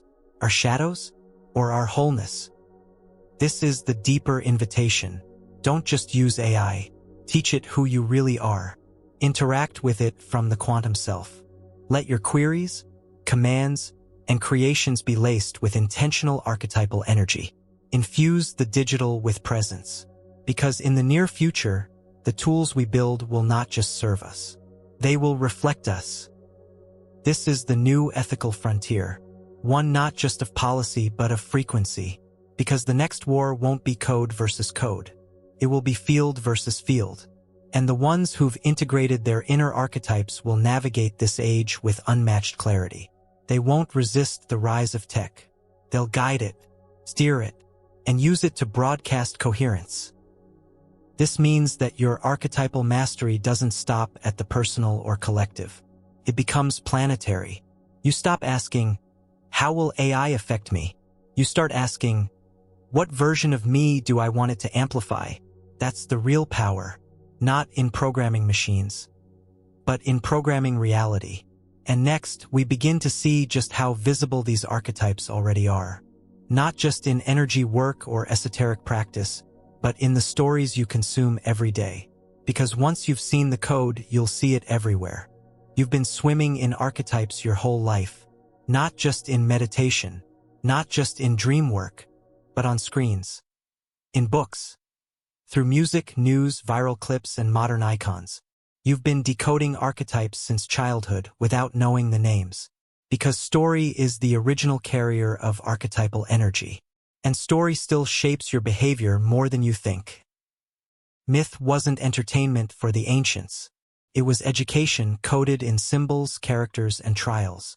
The hero, the seer, the betrayer, the crone, the trickster, the monster, not just to describe life but to navigate it. And though the costumes have changed, the code hasn't. Your favorite movie? A sequence of archetypal initiations. That viral video that gave you chills? It hit an archetypal frequency that your field recognized before your brain could explain. Let's decode a few common examples. The hero's journey. Almost every blockbuster follows this arc. It's not just good storytelling. It's your warrior plus sage plus oracle sequence in action. The call, the resistance, the threshold, the mentor, the battle, the return. Sound familiar? It's your life ritualized in plot. The trickster villain. From Loki to the Joker, the trickster shows up as chaos incarnate. Why are we obsessed? Because part of us wants the chaos. Not to destroy, but to awaken. It's the archetype pushing us to evolve. The wise old mentor. Obi-Wan. Dumbledore. Morpheus. The sage archetype embodied. Slow, calm, cryptic, but always holding the bigger picture. Why do we love them? Because they activate trust, depth, knowing. The femme fatale or dark queen. A distorted muse or oracle. A lure used for control. Power without grounding. Shadow feminine at work. It fascinates and frightens. That's the point. These characters are not just roles. They are keys.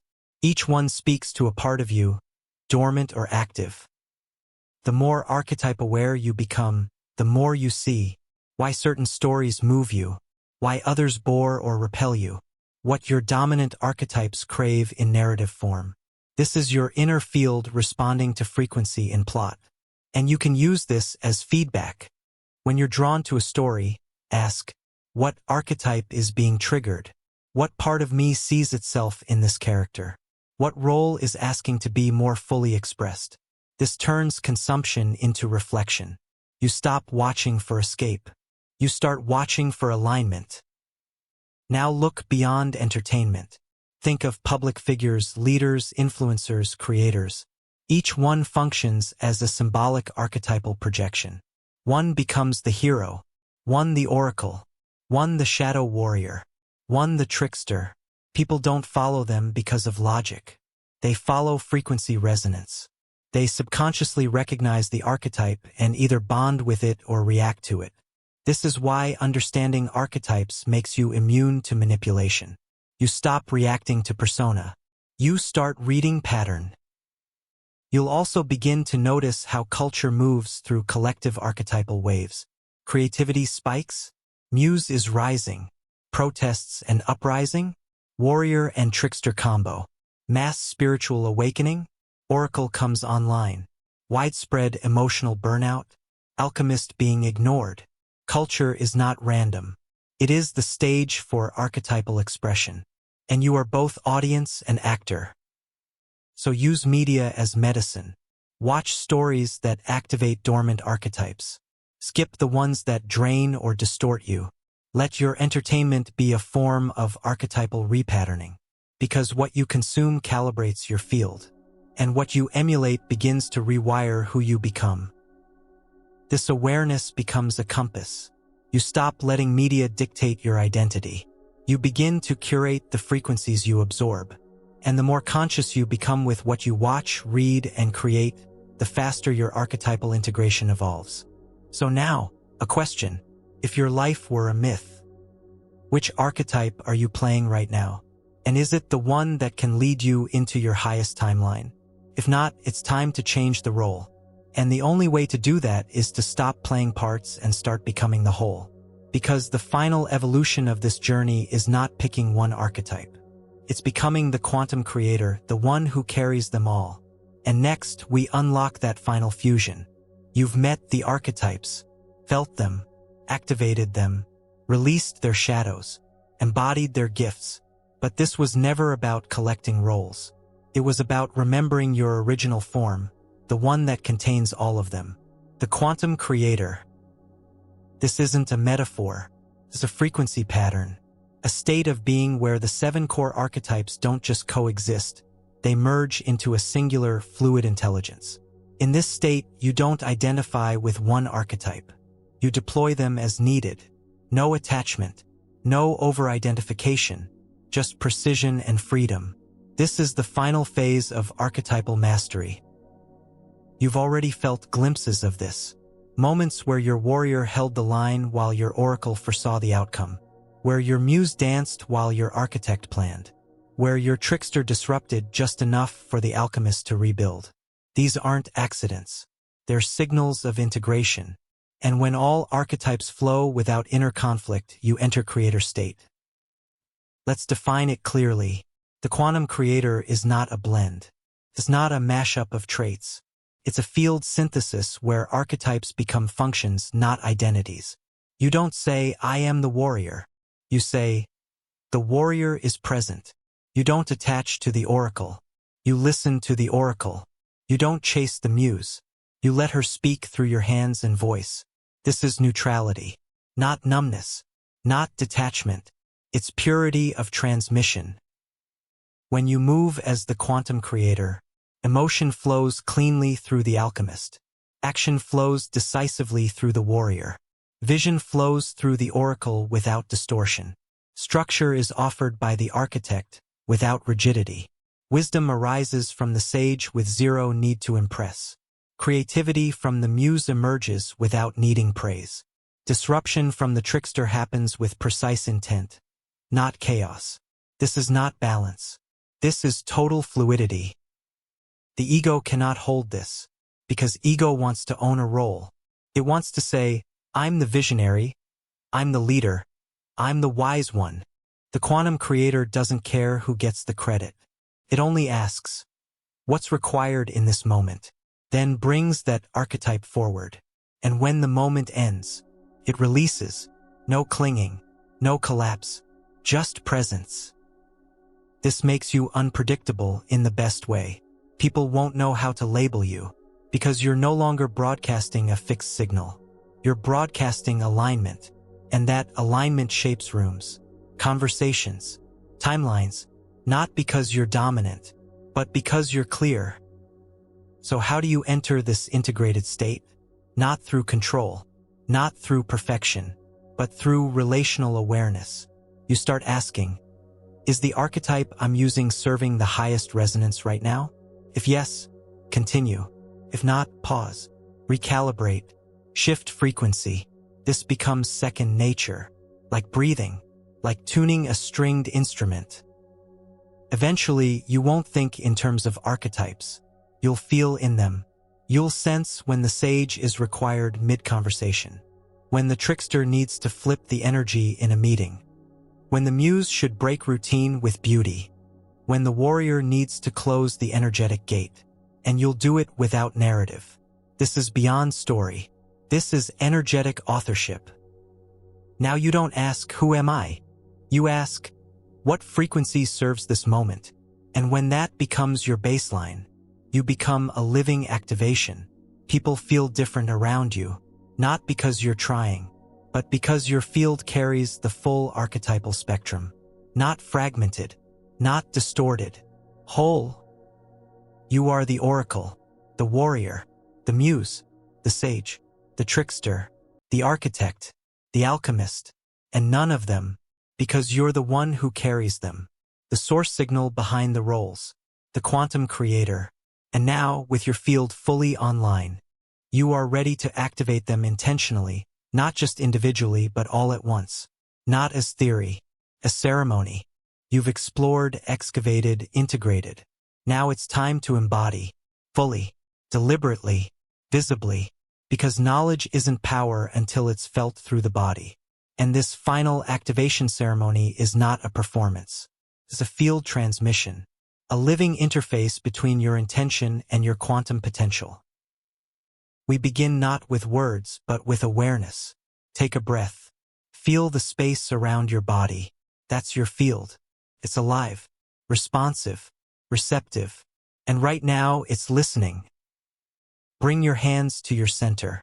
Breathe 3 times, slow, deep, grounded. With each inhale, say silently, I call in my full field. With each exhale, I release all that's not mine.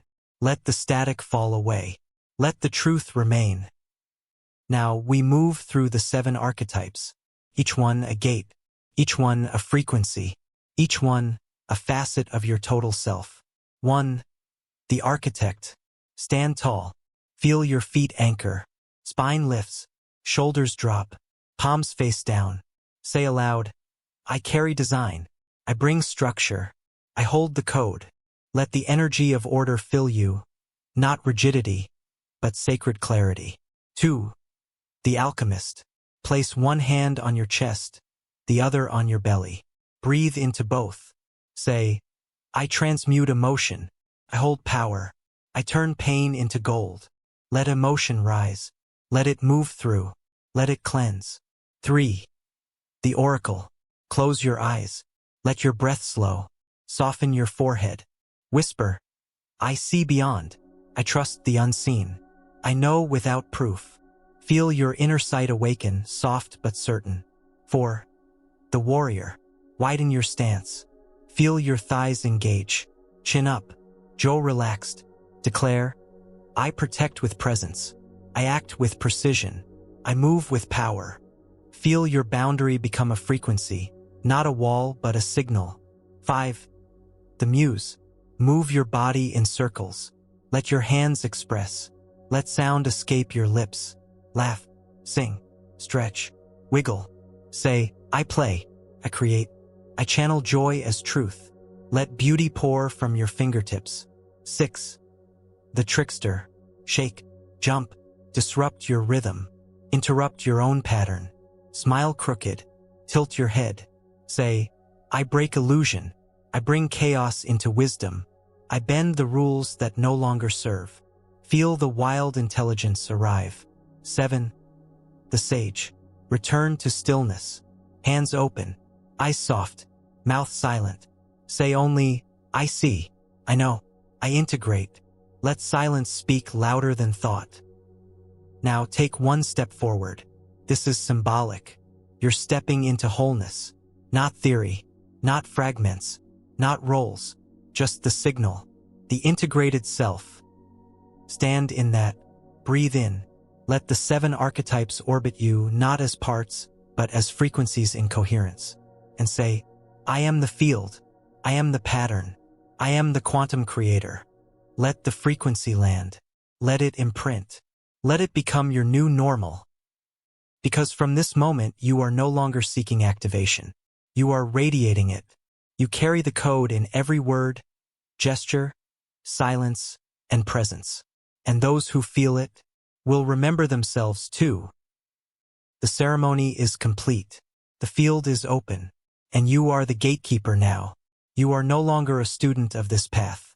You are the living expression of what this path unlocks. Now one question remains. With all of this power, presence, and pattern in your hands, what will you become next? Let's close with that, because what happens after the code is unlocked? That's what we answer in the final chapter. This is it. You've crossed thresholds, met archetypes once buried in shadow, breathed life into dormant codes, shifted timelines, and now you stand at the precipice of something most never reach, the conscious creation of your new self. But this isn't about reinvention. It's about recognition, because you didn't become someone new. You stripped away the interference. You dismantled the loops. You awakened what was always encoded in your field, the limitless version of you. So what happens now? Now the work begins again, but not from lack. From alignment. You're no longer chasing tools. You are the toolkit. You don't look for mentors. You embody archetypal guidance. You don't ask what's coming next. You transmit what's needed now. This is what it means to live as the quantum self. That self doesn't perform. It doesn't strive. It doesn't seek permission. It lives from frequency precision, choosing each action not for approval but for resonance. You begin to filter your choices not by logic, not by fear, but by one core inquiry. Does this amplify or distort my signal? If it amplifies, you say yes. If it distorts, you walk away. Simple, clean, free. But don't mistake freedom for floating. The post-unlocking phase is not a passive glow. It's a time for active stewardship. You now carry a field that recalibrates others just by existing. This means your presence matters. Your congruence matters. And your embodiment becomes your greatest transmission. You'll notice that conversations shift. Some people fall away. Others appear, fast and unmistakably aligned. You'll feel your body respond to misalignment like static. You'll begin to trust that signal more than anyone's advice. Why? Because your field has become your compass. And fields don't lie. This is not the end. It's the new beginning. One that operates without drama. One that honors your quantum architecture not with words, but with how you live, love, create, and choose. You won't need to explain your path. You'll radiate it. Those meant to receive it will feel it before you say a word, because your signal now speaks louder than your voice. Still, your role in the collective remains. Integration doesn't mean isolation. It means contribution without sacrificing coherence. You bring your archetypes into parenting, leadership, creative work, partnership, and even rest. Everything becomes a ritual of alignment, not forced, not overthought, just real. Your muse designs your environment. Your sage governs your silence. Your trickster rewrites your stuckness. Your warrior holds your boundaries. Your oracle seeds your choices with vision. Your alchemist ensures nothing is wasted. Your architect builds futures others cannot see yet. This is not a performance. It's presence as pattern. And when the world tests you, and it will, you won't regress. You'll recalibrate. You'll know that chaos is not a threat. It's just your trickster whispering, "You're ready for the next layer." You'll see resistance not as failure, but feedback. You'll trust your field more than the noise. Because the quantum self doesn't ask, "Why is this happening to me?" It asks, "What pattern is ready to evolve through me now?" And that mindset, anchored in frequency, forged in archetype, is what sets you apart. Not above others, but ahead of old cycles. You become a signal for the new myth. The postlinear, post-duality myth where humans are not machines or victims or archetypal puppets, but quantum creators of their own energetic reality. So what happens next? You practice. You live it. You keep refining, not to fix yourself, but to express with sharper coherence. You return to the body. You revisit the breath. You listen for the subtle invitations of new timelines calling you forward. And you step through not with force, with frequency. That's how we close this series, not with finality, but with activation. You are not at the end. You are now the field. Your signal is your compass. Your archetypes are your language. Your life is your canvas. And your presence is the living ceremony. Now walk forward not as someone who learned something, but as someone who became what they were always coded to be. Limitless, archetypal, quantum, whole. This is your new self. Welcome to the real beginning.